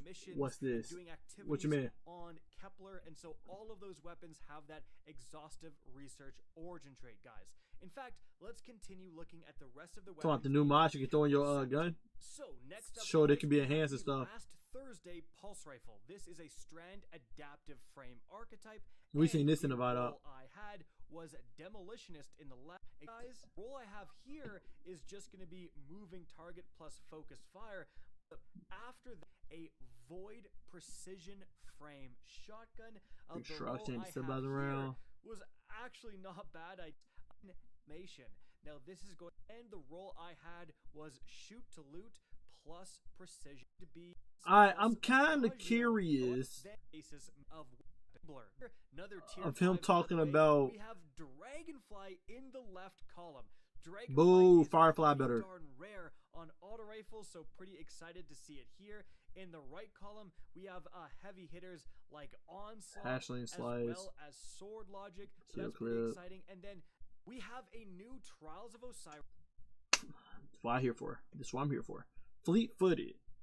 Dealing damage grants you an extended window of increased movement speed. Okay, your strength gonna be on point, and airborne effectiveness. Okay, land a final blow increase these effects. Okay, so better straight speed. Origin trait. Not bad. Fleet-footed. Prefer the other one. Damage grants you an extended window of increased movement speed and airborne effectiveness. Landing a final blow I'm now seeing the power right here on his gun say 3,000. These effects. And then also we have a new Crucible origin trait, Roar of Battle. Being in combat for a short duration increases handling Now that sounds good. stability for an extended dynamics origin trait. Next, Neutralizer. they look like at a base level. Pretty darn sweet still. And then The trap weapon look amazing, bro. Like I said, they went crazy with the designs of the weapons and stuff. Yeah, I think. Oh, we get a forgiveness. We get forgiveness back. This is an arc heavy burst sidearm. You can see Forgiveness was a decent sidearm. Surrounded some interesting rolls here. You can actually see like Rev 1, so every time they do get reprised, they'll change to 2, 3, etc. But they'll be back with, you know, new perks and all that stuff. We also have the okay. Void rapid fire frame. Asher's Embrace. In terms of the perks here, it can get some of the new Void hotness. Like so you gotta refarm the trials weapons. So that's something to look at. Solar adaptive frame machine the machine gun bag. We have an all new perk present here. Super juicy. You have Cascade Point, and then you have Burning Ambition. Dealing sustained damage more quickly scorches the target. So it's jolting feedback, but for solar. That's basically what it is. Dealing damage to a scorched target inflicts scorch. Dang, we were just talking about that. So the Warlock exotic, new exotic, y'all stacked that with a solar weapon that got Burning Ambition on it, and y'all eating. Dealing sustained damage, target version also means you're getting those ignition explosions. I wonder, like, if the entire team. Yo, what up, Shabazz? How you doing, man? Just how many ignitions you'd be causing. It could actually be pretty crazy, and it's your weapons. Yeah, Warlock got it. Shoreline Dissident. This is going to be a Void rapid fire frame sniper rifle, and that's good. That's good. This seeing it on these weapons present. On Deepstone Crypt Raid, have the Faustus Decline, and this is going to be a. This man really went through all the weapons, bro. I don't knock the ground, but I ain't trying to see it all. This is a cool little trace rifle, though. On that first spread shot hand a strange trace rifle. Next up, guys, that we saw when targets are nearby, final blows grant weapon damage, reload speed, and handling. Oh yeah, tenacity is gonna be busted. Well, I feel like tenacity is the weapons from the raids. New perks. So the first perk is Blast. Dealing splash damage grants a bonus to grenade stat. Damage grants a bonus to your grenade stat. Okay. So you can throw more of your grenade abilities. Then you. It's another freaking mountaintop. You got micro missile frame, so we got another mountaintop in the game now. Also have Reaper's Tithe. Multiple simultaneous final blows queue up a stacking damage buff. Timer starts on the next weapon fire.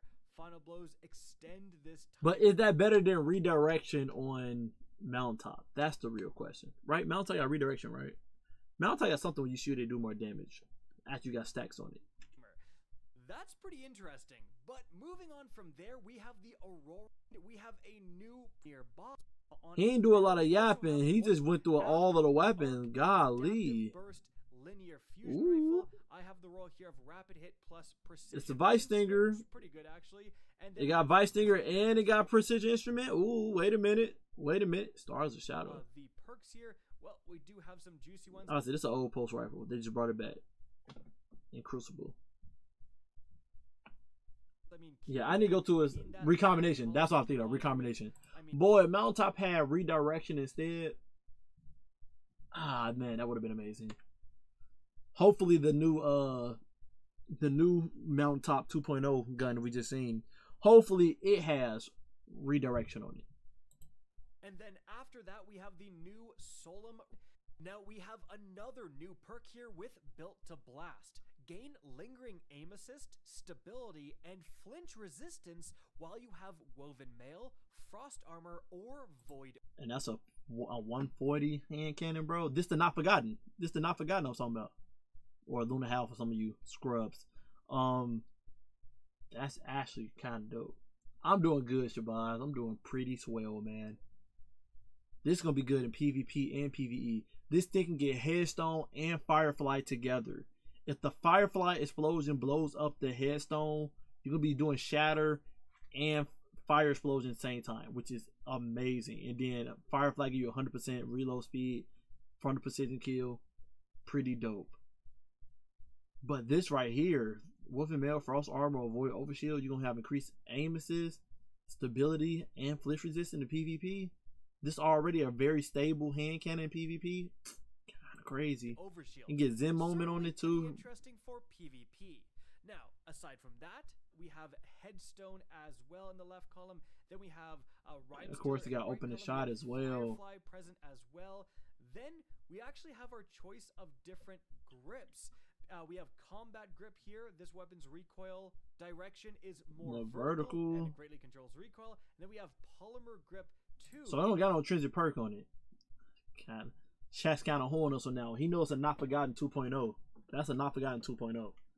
And the man didn't add no intrinsic on it. Kind of crazy. I guess they didn't want to be a 2 busted. Instead of their heavy burst shotgun. So ooh, a new slug. Oh no, it's different. Heavy burst shotgun. 2-round burst. Slightly reduces strength for incoming fire. Lone wolf and clothing time on it. Golly. A 2-round burst slug shotgun essentially. We have some great perks here like lone wolf. We have a threat detector under. Then we have the fact that we have one last sidearm. This is a rocket assisted frame solar sidearm, and in the left column, so we got another solar. Why they throw? We got a strand one, stasis one, solar one, void one. Oh no, we already got all of them. Okay, so yeah, they just do whatever they want. They could have given kinetic sidearm. Beacon rounds. Waller did some PvP footage with the shotgun hand cannon. And then we have the brand new. I love the shotgun one shot. It's pretty good. That hand cannon look crazy. Well, to deal scorch, we have one for all. We have redirection. So some. This side I'm gonna be busted. This side I'm gonna be busted. Got heal clip and they got the scorching thing on it, and it can get redirection. Probably can roll incandescent as well. This would be insane. This sidearm must have. Crazy good PvE. And it got wild card on it. I just seen it got wild card as a intrinsic, as origin trait. I mean origin perk. One for all. We have redirection. Yep. So every time you kill somebody, you leave some bombs on the ground like Teleso. So some. That's kind of nuts. PvE perks I'm seeing here on this. So there's only one. That's gonna be better than the other solar we got right now. What is the apparent whatever it's called? Every single Edge of Fate legendary the solar sidearm we got, rocket sidearm. This is just one of many Edge of Fate videos I'm putting out. If you want to see more, make sure to hit that subscribe Yeah, button. he this the one. That's the one time he didn't do a lot of talking. He legit showed what he wouldn't talk. It just took long, but that's literally what it is. He said something about he talked about the tiers, but I'm assuming he don't have that video up yet. Cause that's the one thing I am curious about. How our stats changing. He did stats. All dialogue and subtitles turned off to minimize story spoilers. Gameplay shown is from an early build of the Edge of Fate and is subject to change. Hello everyone and welcome back to the show where I do in fact have time to explain. Today we're going over the stats revamp 101 and 200 gain those gameplay related subject to change. Hold on, did I see that man literally have going over the stats revamp? So 200% melee will increase your melee damage by 30% in PvE, 20% in PvP. And I'm assuming it's gonna be the same thing for strength as well in your super. That's kind of nuts. Yo, what up, Zero? How you doing, man? Our stats are getting a pretty significant overhaul in the Edge of Fate. In addition, no more aim. Not only that, but stats now go up to 200. Not the robots can block it is individually, as small as a gain those single points might be. There are no more stat tiers dictating when you get a bump in effectiveness. So, what does each stat do? Health boosts the health you gain when you pick up an orb of what between, and I did much because I thought the other stat melee does that though. It including your or something. I don't think I need to really know much about this one. I think your increase in energy you're getting at a couple of stages. I think I tested 0 super, 100 super, and 200 super. Although now that I think about it, 100 and 200 super are effectively the same when it comes to the amount of super energy that you're gaining, because that caps at 100. So really good job, me. I should have tested 50. That being said, the difference when picking up orbs is actually staggering. And the difference in gameplay between high and low super stat is staggering. When running with very little super stat, there would occasionally be times where I don't even feel like I got my super in a solo ops activity. It takes a notably longer amount of time to get a super at low super stat, whereas with a higher stat, it did feel somewhat frequent. Golly. This is part of why build crafting and your build crafting decisions Play on me, hey yo. So much more now, but let's finish talking about the stats and then I'll get into that. Class does the same thing as melee and grenade from 0 to 100. From 101 to 200, it gives a reload hand on the ammo brains. 10% more heavy weapon damage in PvE, 6% in PvE. I am very interested to see how this stat ends up playing out. I'm also interested to see how future damage tests are going to go. Yeah. I'm going to propose that damage tests that's do not build over 100 of the stat, and then we just add in the increase after the fact. But I relinquished my place in that fight a long time ago. I don't think it's even up to me anymore. Armor also has masterworking, where you will gain 1 stat. It might just be twist numbered stats on the armor piece. At higher tiers of armor, it might just be tier 5. I'm not sure. Not only do you get 1 additional energy going from 10 to 11, just to add only so many stats produced. Artifice armor basically tier 5 armor now, which is very dope. It's 30, 25, 20. Yeah, this is the same area from Black Armory. These stat changes, I was right. I don't think there are really any dead stats anymore. Everything is kind of important. A grenade experience for a Dawn Fate. That's the exact same area for Black Armory. Kind of crazy they brought it back. My streams, I've been telling people to delete tons of old armor as we go into the Edge of Fate, because prior to this preview event, I was of the mind that this you have a great night, Mod. Would be similar to the transition of Armor 1.0 to 2.0. What you mean I'm gonna take that? Take what, bro? Armor 1.0. But it was outclassed. I'm almost done with the Destiny news, then we get to the horror game. That it became outdated almost immediately. I was surprised at the event to see that my current day Artifice armor was not only not outclassed immediately, but actually still kind of good. Your current day armor is being converted pretty generously when it comes to total stats, and there's going to be a lot of people out there who continue to use that armor for quite a while into the Edge of Fate. I think once maybe the more hardcore players start seeing tier 4, tier 5, maybe more average players start to see tier 3, that's when the conversion is going to start to happen.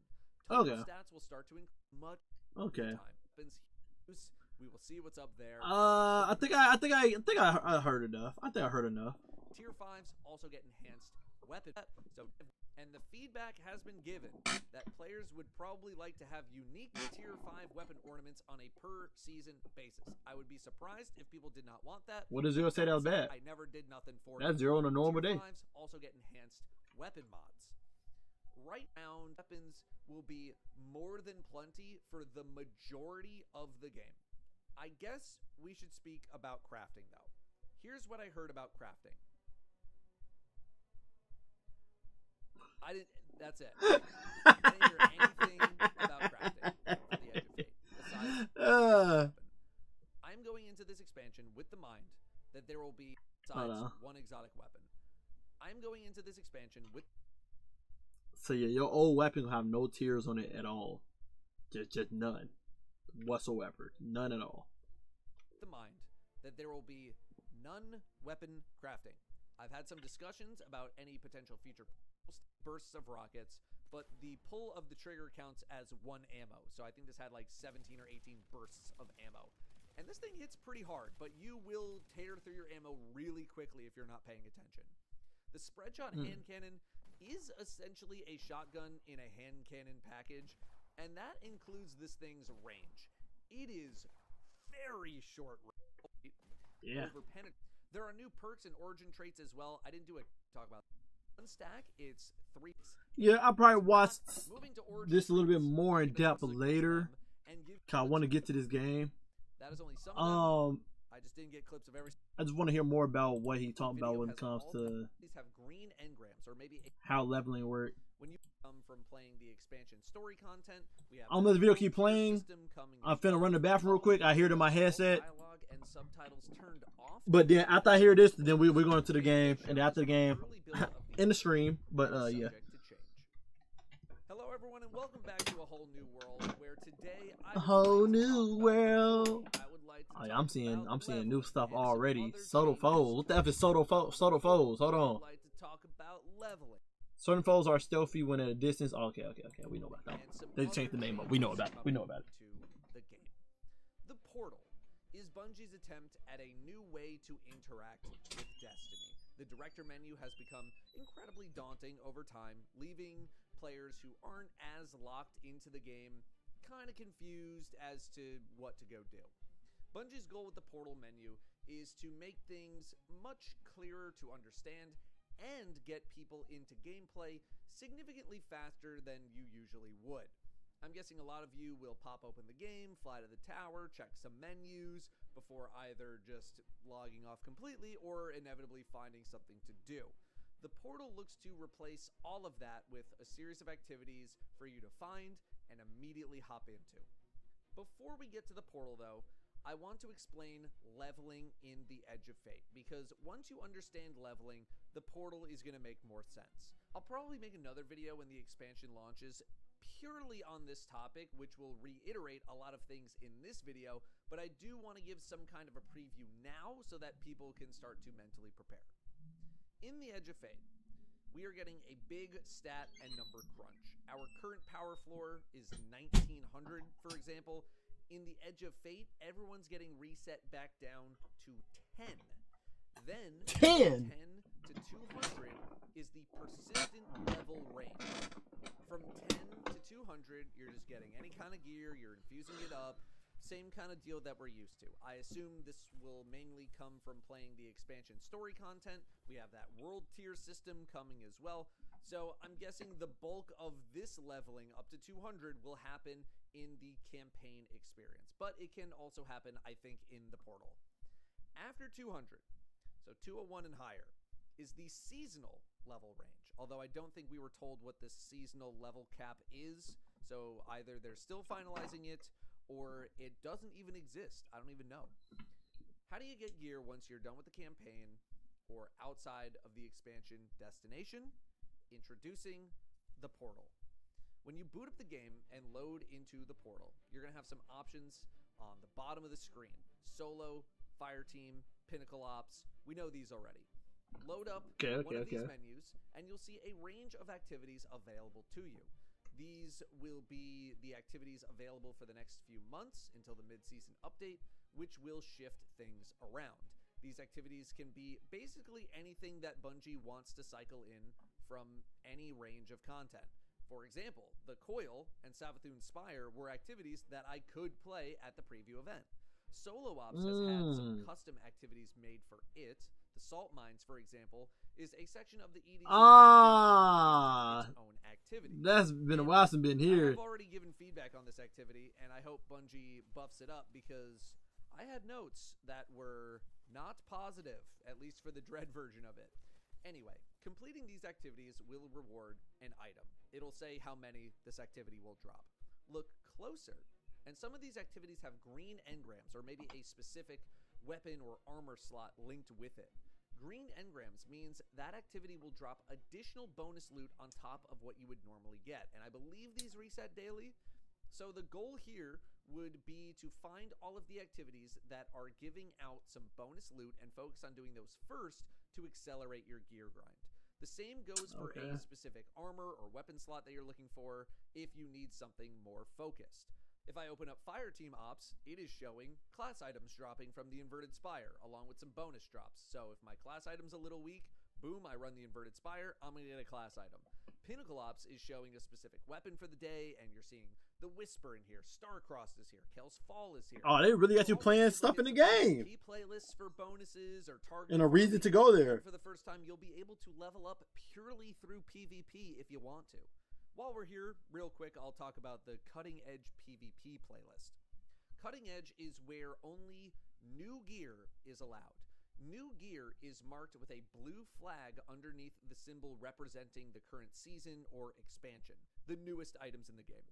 There are also a few exotics that Bungie will be labeling as new gear every season so that they too can be used in this playlist. If you're tired of using the same old stuff and you want to see what's hot with the current season or the current expansion, Cutting Edge will be for you. I believe Bungie also plans on having PvE bonuses when it comes to new gear in order to incentivize using the newest stuff. Although there were many a conversation had on what this will mean for older armor that people still enjoy using for whatever those reasons may be. Bungie doesn't want to limit people too much anymore when it comes to the power grind, and easier to choose as much as Vanguard is with, however, mid speed you will. I was kind of curious. If you just want to run expert as is, yeah, this one a little bit more. The expert difficulty. If you just want to run expert as is, feel free to run it as is, or make it even easier with positive modifiers. But the harder you make the activity for yourself, the better your loot will become. Each activity completion is given a score/grade. To get the best rewards possible, you will want the A rank. That's as high as it goes as far as I know. There's no like S rank or anything. The game will calculate what score and grade it believes you will get with the modifiers you selected. And despite a small sample size, it is moderately accurate. It will be hard to get an A rank from what is predicted to be a C+ grade, for example. But it's also possible to grade worse than predicted. I did a run where I only got a B+ when A was predicted because I went too slow and just didn't perform very well. So, you pick your modifiers, which will increase your score, but also increase the difficulty. So resist times 1 with that. Bonuses or banes or whatever, but you control all of it. Then, you run the activity. I was told that this system is mainly balanced around simply beating the activity, not trying to speed run it or get super high scores or anything, but there is a loose time component that will affect your score. There's a time multiplier. In solo ops, there is also a randomly assigned. I need him to explain this thing right here. I guess that's tier 3 weapon guaranteed, or armor. Weapon kills or ability kill, something with killing. Really, it's simple.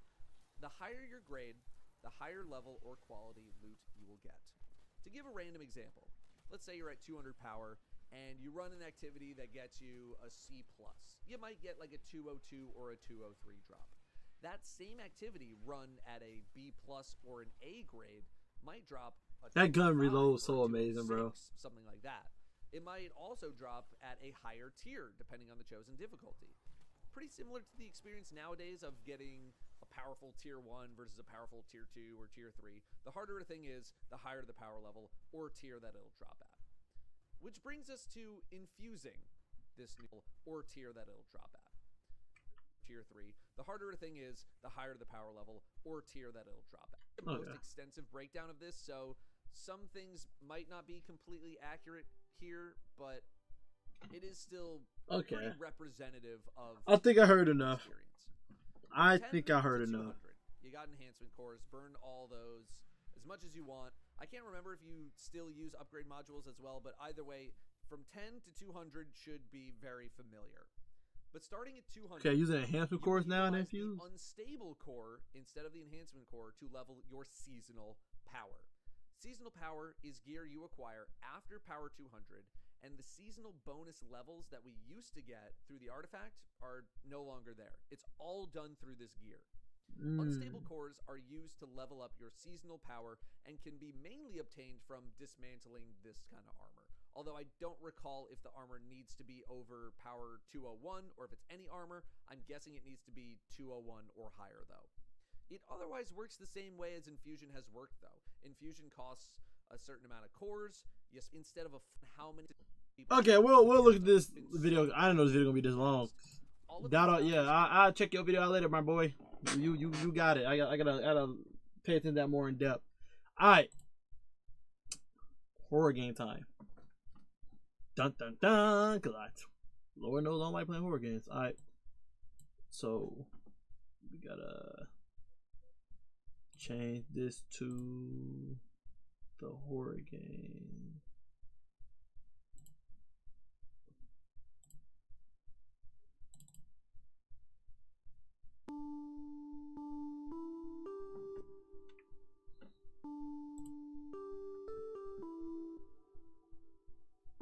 So that's all I did.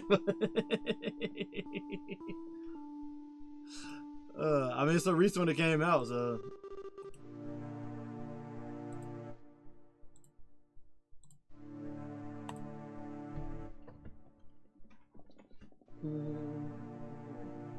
7:02. Can I beat this within an hour? Let's find out. Before I have to end my stream. Let's find out, bruh.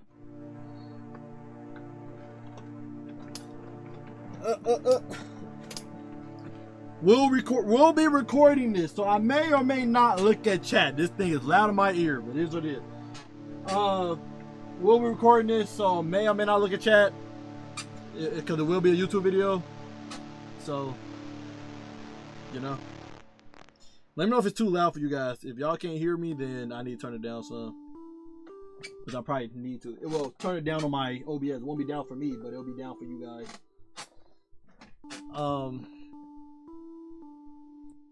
Put that right there for you guys, so it's not blowing y'all eardrums out. Nah, man, I want y'all eardrums to be blowing out with mine, bro. I want to be blown out with mine, bro. Alright.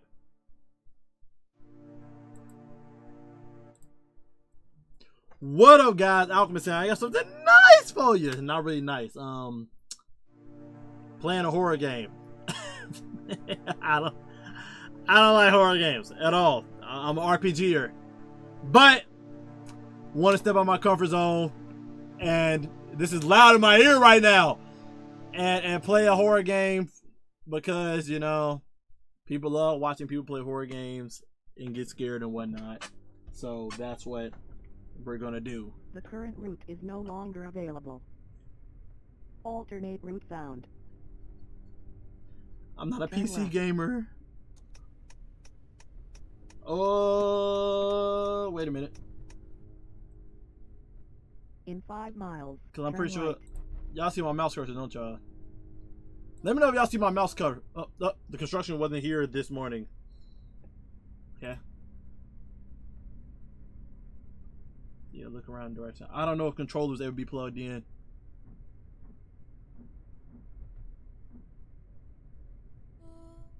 I don't recognize this route at all. Do you, hun? Harold?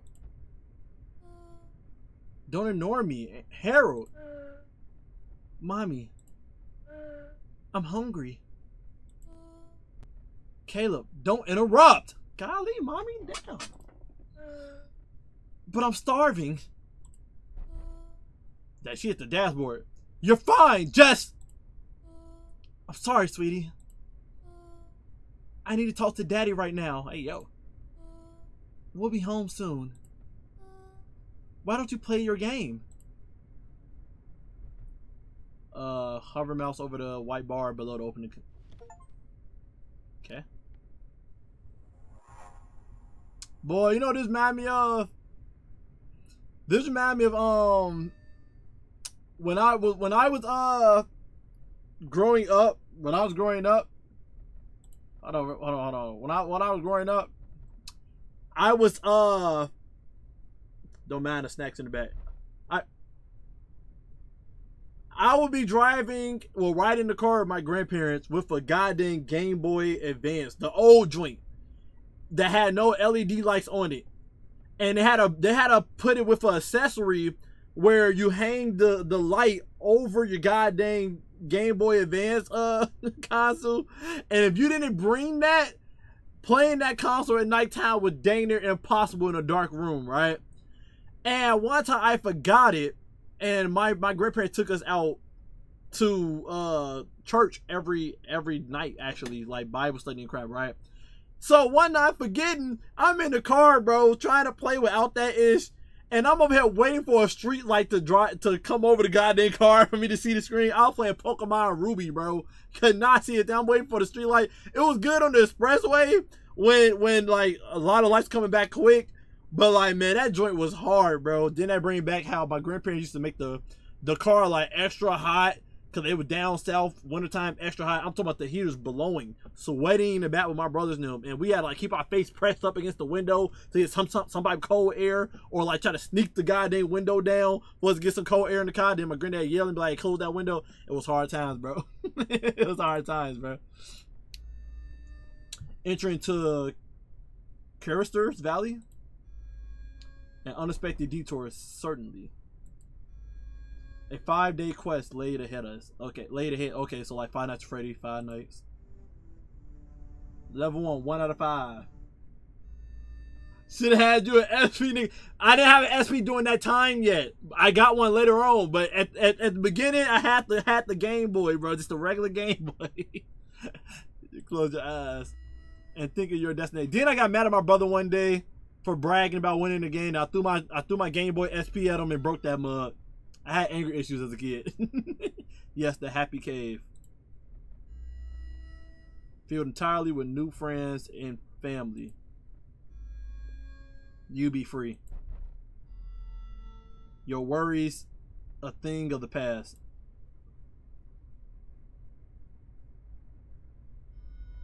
But it's a long journey. You will need supplies. So you pull over to scavenge. The forest is dense and confusing.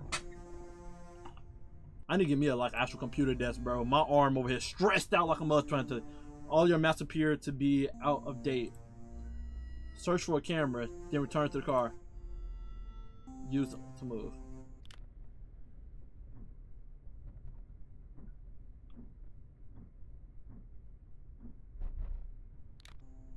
That's scary, bro. That's scary. It says right click to put away, but that ain't the case. Okay, we just ate some goddamn turkey. Okay, a little peaceful right now. I seen people playing this. I don't know what the game about, but it seems like we good right now.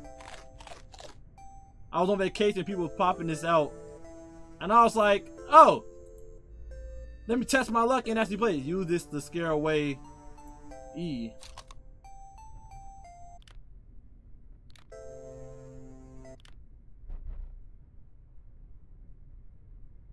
So the game is connected to real life. Oh, right click is to put the goddamn item away. Oh. That's gonna be annoying. That's gonna be annoying. Should have had night vision. Imagine telling a kid you should have night vision. I see pretty good in the dark now, though. Since I like being in the dark. My room be pitch black. People be trying to walk in my room while I'm asleep. They don't be able to see me. I be woken everything. They do not be knowing. You decide to drive through the night. Steer with A and D. Collect enough gas to complete the drive. Okay.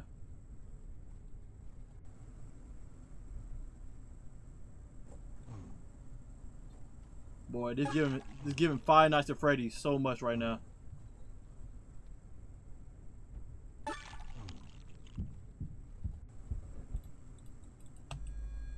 Something's on top of your vehicle.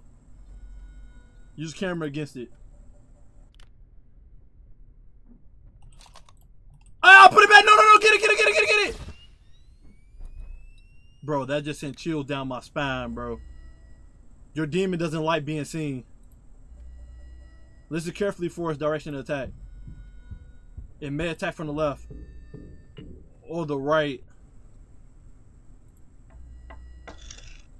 or the trunk. Collect gas and survive. Oh my god. We in the thick of it. I gotta remember those sounds.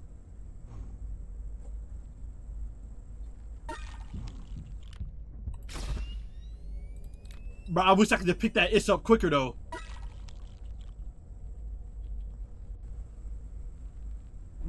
It's only night one. It's only night one.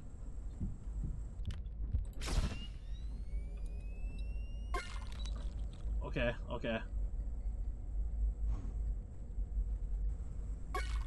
Was that a sound effect? Better stop playing with me, boy.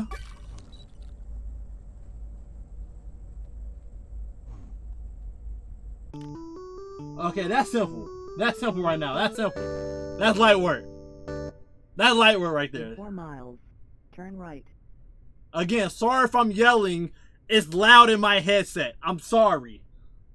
But I know y'all would not want me playing this game and it's silent. The scare don't work like that. Caleb. Hey, bud. My name Caleb.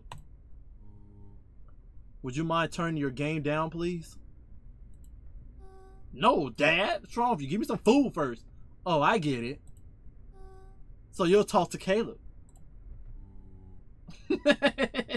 Parents ain't question why you taking pics every minute. Exactly, bro. You had no right to invite Maria to live with us. Who's Maria? You didn't even ask my opinion. Not that you care what it was anyways. Oh, silly me. Why would I invite a sick woman into our home? I should have been cold and uncaring like you. Oh, they having a husband-wife bat. My mother has a right to be taken care of. Oh, it's her mother. I agree. And there are some very nice retirement homes just for that.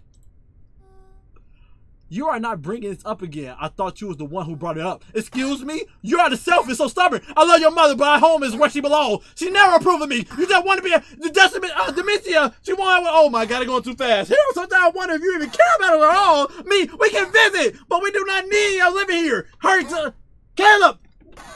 My mother. You. Fuck you. No, fuck you. Fuck you. No, fuck you.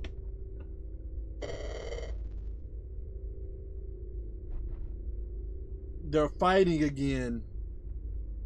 So the monster is my mom and dad on some psychological ish? So the monster that keep popping up on the car, based on what they're showing right here, is my mom and dad arguing. That's how I envisioned them as a kid. Always fighting. Always fighting. It's in their nature. They don't belong together. Like oil and water. Look at the boy. He wants to get away. He thinks the cave is real. The happy cave is fake, bro. Happy cave is me playing the game, toning my parents out from them arguing all day. That's what the happy cave is, bro. Maybe it is. Who are we to judge? Oh, maybe I'm right, guys. Maybe I'm right. Grab the wheel. Grab the wheel. The boy just wants the fighting to stop. But good boys don't run away. I'm a good noodle.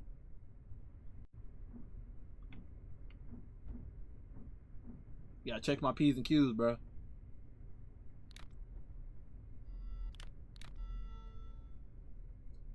The valley stretched onward, seeming endless. Their incessant fighting would not cease. You felt trapped in his car.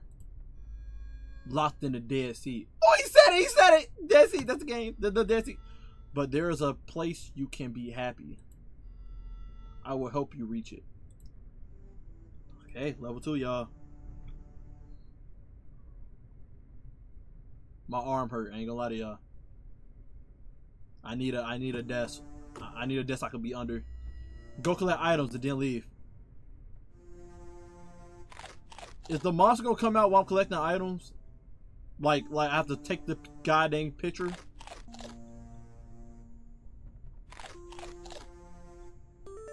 You have found barricade. Block off broken windows and doors. We have boards now. I was right. It goes into the car. So I'm assuming they give me like Earthbound, look like Ness. Is that a bear trap? Found bear trap. Lead us in front of an open area.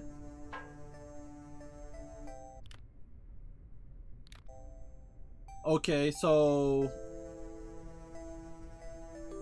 okay.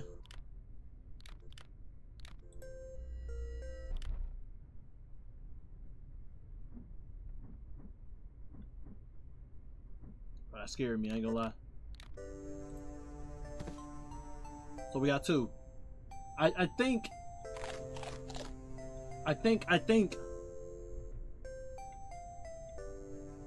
okay, so I don't die on first try. He gets to break the door down and then I can barricade them up or put a bear trap there. We got some more planks. Oh, we doing good around our items, bruh.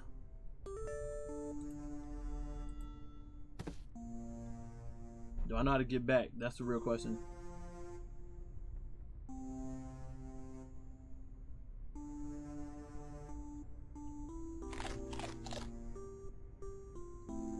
Found my way back. Found my way back.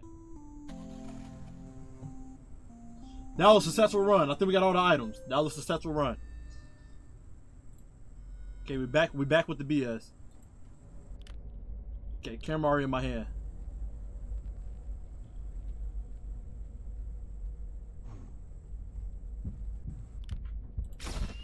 Oh yeah. Oh yeah. Oh yeah. We locked in. We locked in. Just from one, we locked in.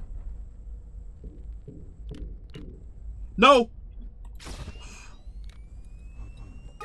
The getting out of this thing is crazy.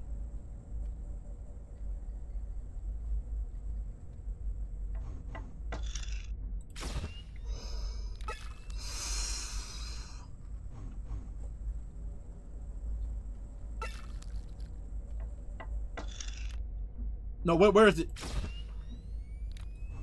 I got it in time, got it in time, got it in time.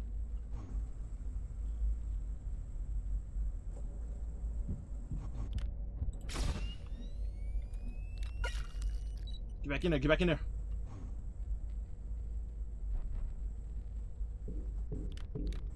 Get out, get out, get out! Bro, I don't like this system. The system is frustrating.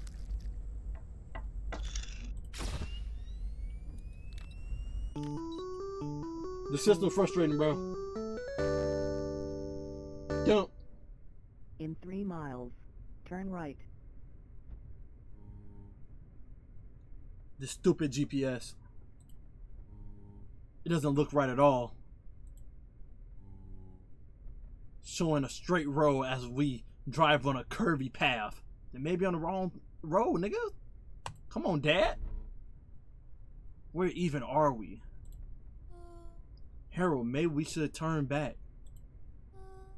I have this horrible feeling. I don't know how to describe it. Like this unshakable sense of impending doom. If someone's saying that to me, I'm listening immediately. I want to get off this road. Why? So we can drive back to your mother's place? He's still on the mother, bro. He's still on the mother. Guys, if you got a spouse at home and y'all live together, you got to talk those things through. I get it. I get it. If I had my own place, I wouldn't want just a random guest in my house, you know, without my permission. It is my house. It's just not. I don't care if you are a mother, brother, sister. I don't care. Like, I need to know, and we need to talk it through first, because people love the comfort of their own home. You know what I'm saying? No, I'll just take it slow. We'll be fine. Mom, I'm really hungry. We'll get you food soon, okay? I feel sick. Oop. So can I, like... I can preemptively drop those. Okay, what about the barricade? Can I barricade up right now? I can.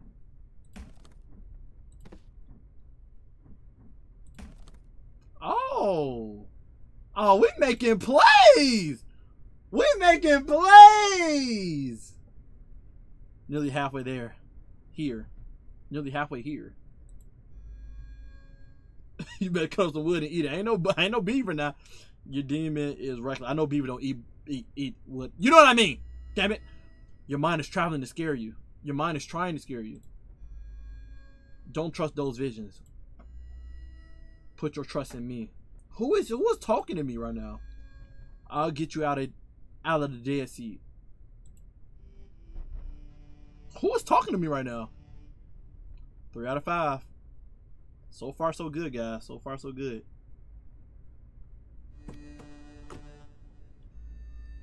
Go collect items, then leave. We did good last time with items. Dang, can't go through there. Gotta remember that.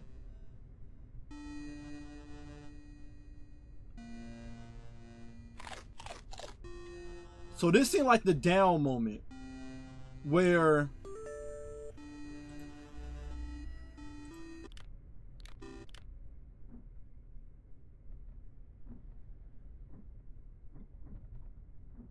bro, I know y'all heard that.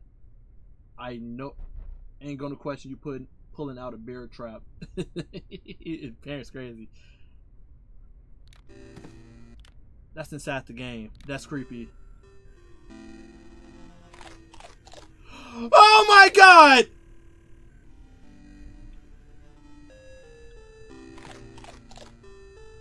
Bro, what is that?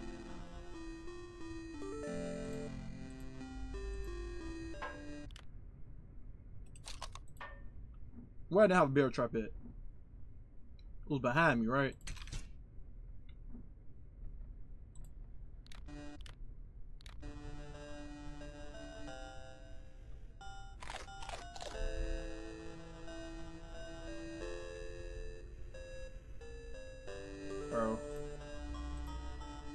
Bro. Bro, what is this? What is this? What is this? What is this? What is this? What is it? What's it? Drink this to speed away from danger.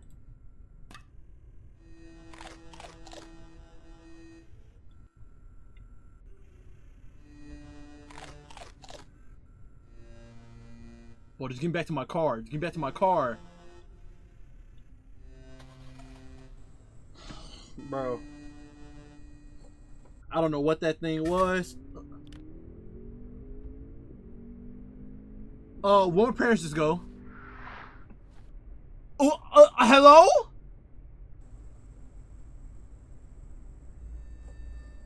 Do not worry about them.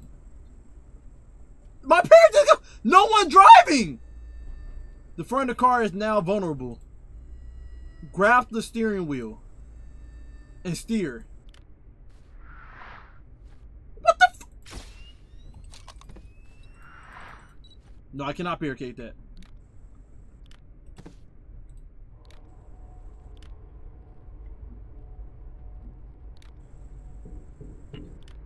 It started! Wait, I wasn't ready! Get this shit up!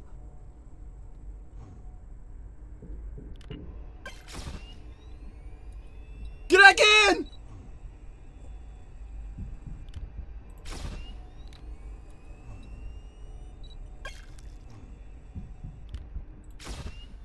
I just gotta make sure I move my goddamn hand.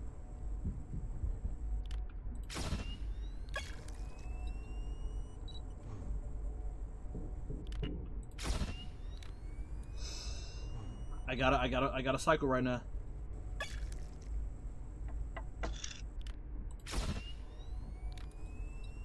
I gotta cycle right now.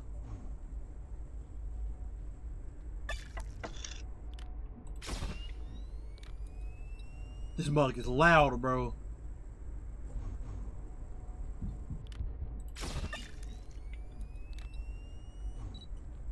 They ain't throwing out to do it at me. I ain't asking for it, but like they ain't throwing them at me.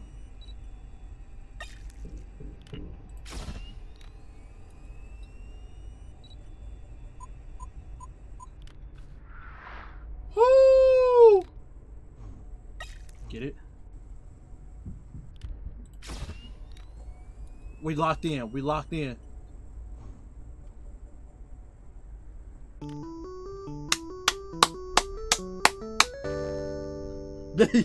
They done got X guy. Where will you go, Caleb? Your game is nothing but a game. You can't ignore your problems. This is the family you get. In 2 miles, turn right. 2 miles, turn right. This the family you get. So yeah, we treating the game as escapism, which most people do. It's nothing, no problem with that. Isn't the peace and quiet so lovely? So we basically just zoning out. Our parents are probably still there arguing, but we zoned them out. You are so close to the happy cave. You only need to survive your demon. I am not like the others, child. Who are we talking to, Satan? Who are we talking to? I am very real. 4 out of 5.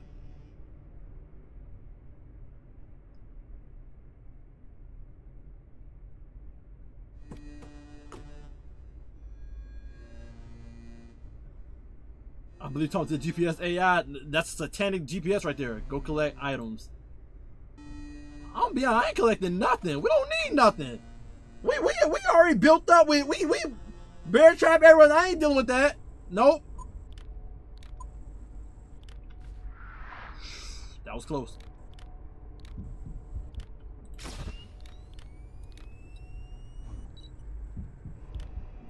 I just flashed you. Pause.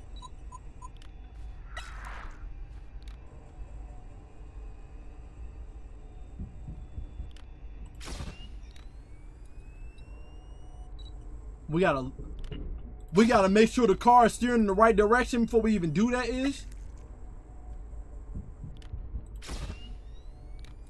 That mug is coming. Pause.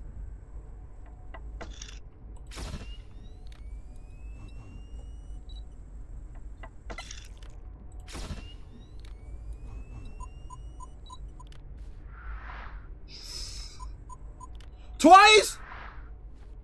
Get it, get it, get it.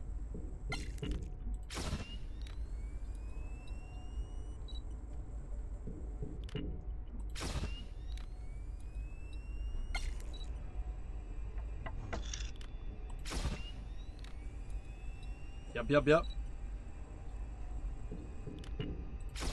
Y'all do better than that. Y'all wanna do better than that. Gotta do better than that. I'm locked in now. I'm locked in now.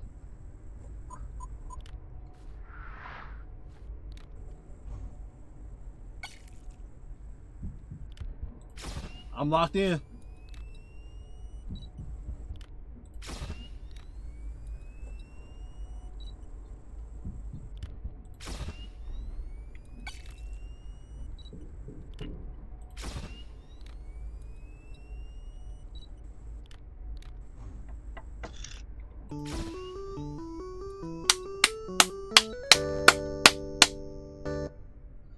It's sus. We in a domain with telling exactly. That's what it's seeming like. That's what it's seeming like. Okay, we got one more. I ain't getting no more items. They haven't broke a window. They haven't got in and hit a bear trap or anything. I can't put nothing in the front seat. I got a soda can on me. Don't know what the soda can do. Maybe make me invincible. Maybe make the car drive faster. It says some crap. I don't know. But we don't need no items. I'm getting my ass back in this car, bro. I'm not getting out this car. Y'all seen that monster on night 3. Why would I get out that car anymore? No, we're just driving. No. You must go left instead. And then you will no longer be in the dead seat. Night 5.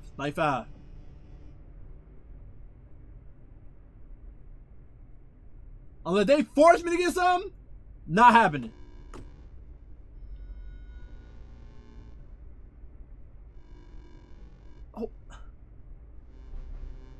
Oh, so stuff changing in the forest. I probably should have explored it, huh? Those some dead people right there. That's probably pink was my mom talking, blue was my dad talking. So I stand right there a little too long. Nope, get in the car. I'll let the dialogue run. But my parents dead. They just showed my parents are dead. That's what it is. My parents are dead meat.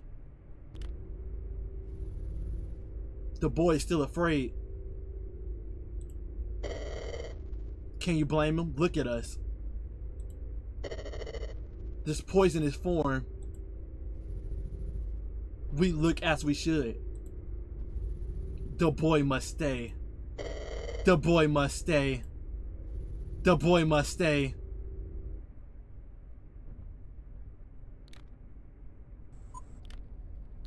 Okay. We're back at it.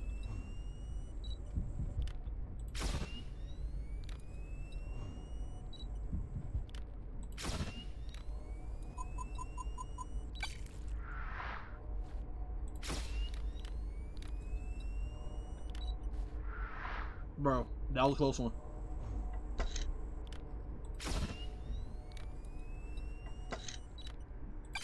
I had just got you.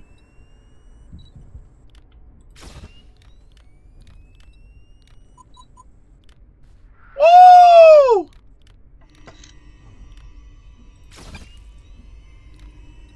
What's the extra sound effect?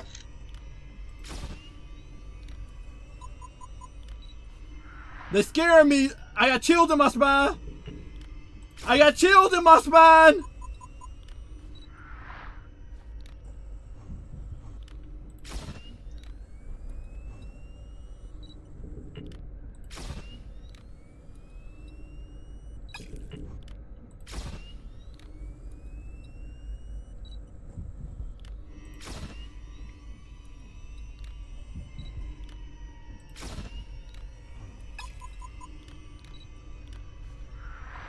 Woo!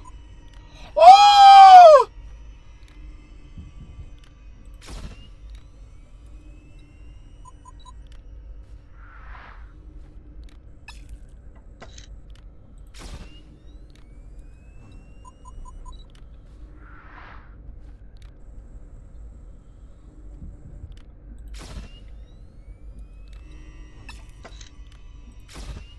What happened? So I'm quiet, I'm locked in.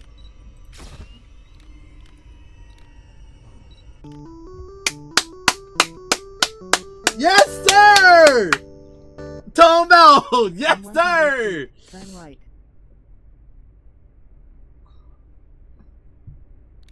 What now? You are arriving. The cave is here. Despite the pain in the valley, you will find only beauty in the thorns. I will protect you. I will feed you. I will show you all my friends. You are about to miss your turn. Turn left now. Earlier, we was being told turn right. Now we're turning left. Pressing the wrong arrow. See the monster in front of us. You seen our parents were still there. It was like a little hologram. Caleb, what are you doing? Son, stay in the back. Let go of the wheel.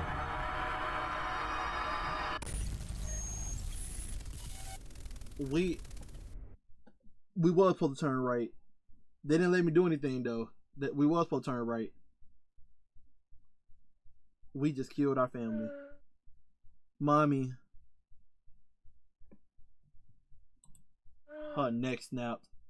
Daddy. Please wake up. My legs really hurt.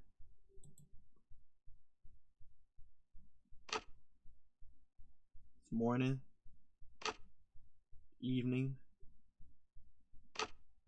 Nighttime, so it's been a full day. Morning. So one full day went by. Mama. Dad. I'm starving. You should have thought about that before you grabbed the wheel, bro. What type of demonic possession told you to do that? I can't. That's right, these damn phones.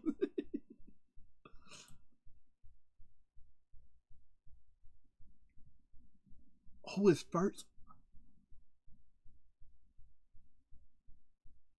We gotta choose to eat our dad. I mean, they both dead. I mean, there's no other option. We have no option here. We have to eat them, okay, for survival.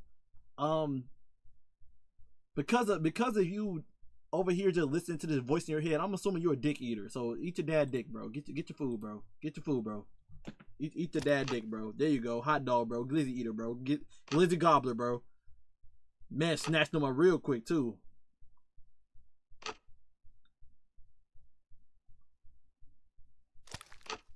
Damn. Okay. Well, yeah. He gonna eat them both regardless. He was hungry. Nigga was starving, bro. Ain't no way you ate your mom in like, what was that? Was that even half a day? Like your dad should have survived you over for at least a few days. You a little kid. He should have ate the dad dick first day, bowl second day, third day a leg, fourth day another leg, fifth day a goddamn arm, sixth day another arm, seventh day another arm, last day, you know, eat your dad head, bro. Get head for your dad, bro. A tongue, You know, some booty cheeks. You know, he could have made his dad body carry over for a good 2 weeks. A good 2 weeks before he got to the mama tits and stuff. A good 2 weeks, bro. Good 2 weeks. Caleb. The Game Boy just turned on its own. That's a DS, by the way. That's not even a Game Boy. That's a DS, bro. I'm so happy you made it. Please don't cry. Who is talking to me? You did everything right. Clearly not. My leg broke. I'm ready for you now.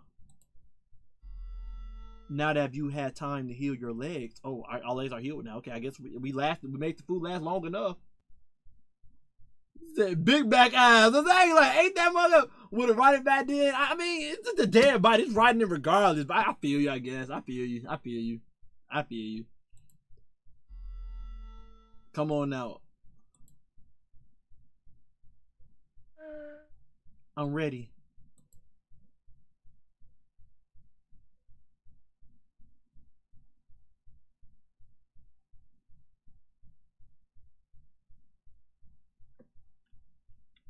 Okay, only one button. I often say, bro, they finna have me running through the woods by Slender Man? Peekaboo? Eat him! 96 steps. A rabbit. These the creatures that was on the goddamn road I was dodging. Y'all gave me a hard time.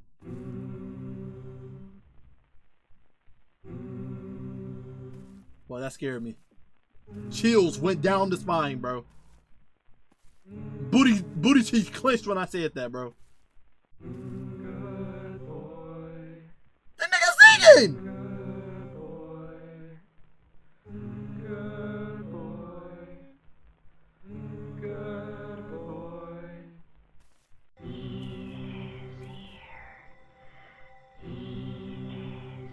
The rabbits are saying he is here. What is gumball looking flower, bro? We going to the video game world. Am I the he? Am I the he that's here? I can't click on them or nothing. No flowers hitting them homes right now.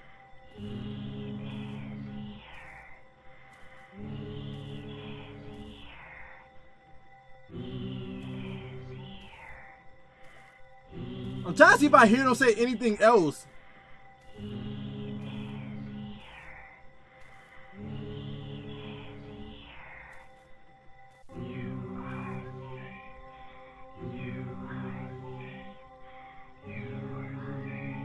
You are safe?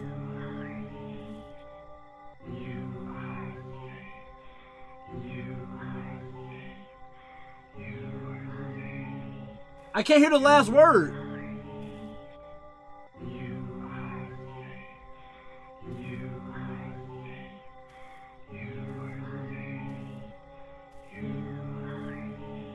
I think it's saying you are safe.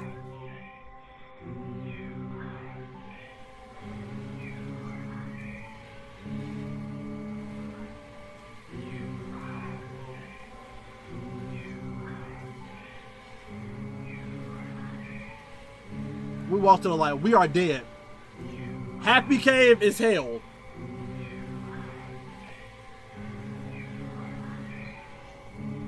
You are mine, head. Is that like?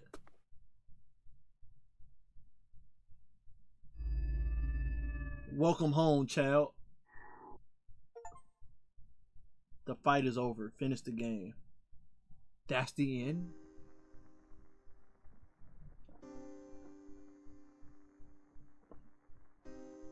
This game was $2, okay? this game was $2. I seen people playing it on YouTube. I was like, let me not watch them. Let me play the game myself. The game is $2, okay? The game is $2, okay? For $2, it was a good game. I can't lie. For $2, it was a good game. I can't hate. I can't hate. It was $2, okay? I had fun playing. They got some continue the story in hard mode.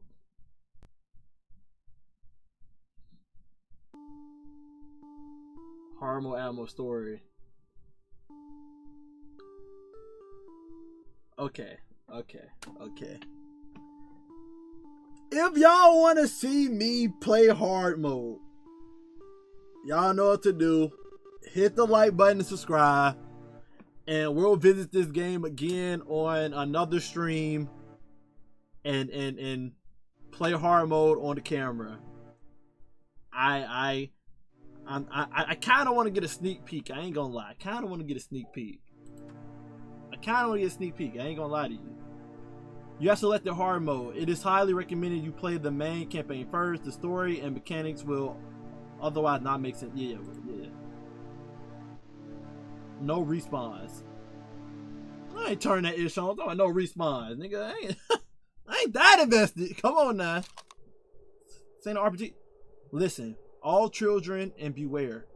The luring voice of the wild. He sinks into the imagination of every runaway child. Surrounded by all great nature, he grows the family he desires. When a child eats of his supper, they'll become a voice in the choir. Surrounded by all great nature, he grows the family he desires. When a child eats of his own supper, they'll become a voice in his choir. Own supper is what? Me eating my parents?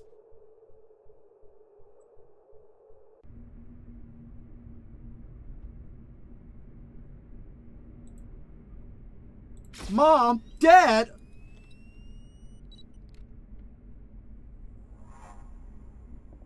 Oh no, we have to do this another night.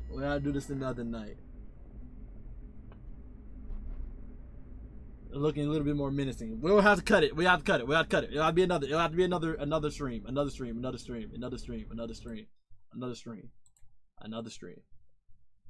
Hope you guys enjoy me playing that game.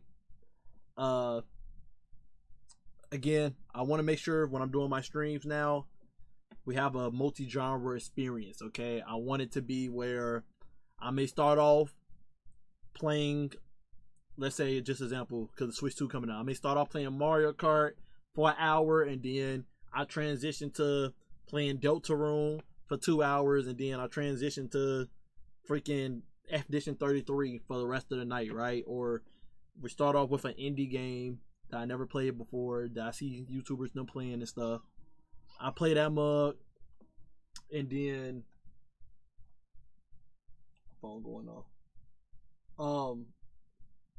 But yeah, like another stream may start off with another random indie game I see YouTubers them playing, or an indie game that I find on my own.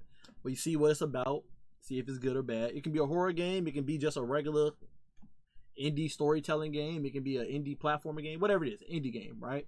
Something that's not known that could be fun based on first look of it. Then we can end up transitioning to, a different game, or reactions. Could transition to watching anime or react to videos y'all want me to watch, and then transition to something else. It can be a bunch of stuff. But I want my experience streaming to be more multifaceted now, so that it's not like, oh, Alchemist just playing Expedition 33 today because he trying to beat the game, and then every stream for the next goddamn couple weeks is just me playing Expedition 33. I don't want to be in like that. I want y'all to be able to turn on my stream and be like, I wonder what he got planned for us today. Let's have some fun, experience and whatnot. So that's what I want to be. My stream's gonna now start gonna be consistent. I'm gonna try to stream every day except Saturday. I'm gonna try to start streaming at around 7-8 o'clock, around that time, depending on how busy the schedule actually gonna be for the stream. And then the stream ends at like between 10-12 o'clock, depending on how quick we get through the actual schedule. And then yeah, the cutoff time is 12 o'clock, so then I can go to sleep and restart my day to get the content and stuff out, because I will be clipping up the streams and making videos out of them and whatnot. But hope you guys enjoyed this, change of pace this time. Yeah, we'll be back tomorrow with something new and fresh as well. Love you guys, appreciate you guys always, and until next time, stay up. Love you guys.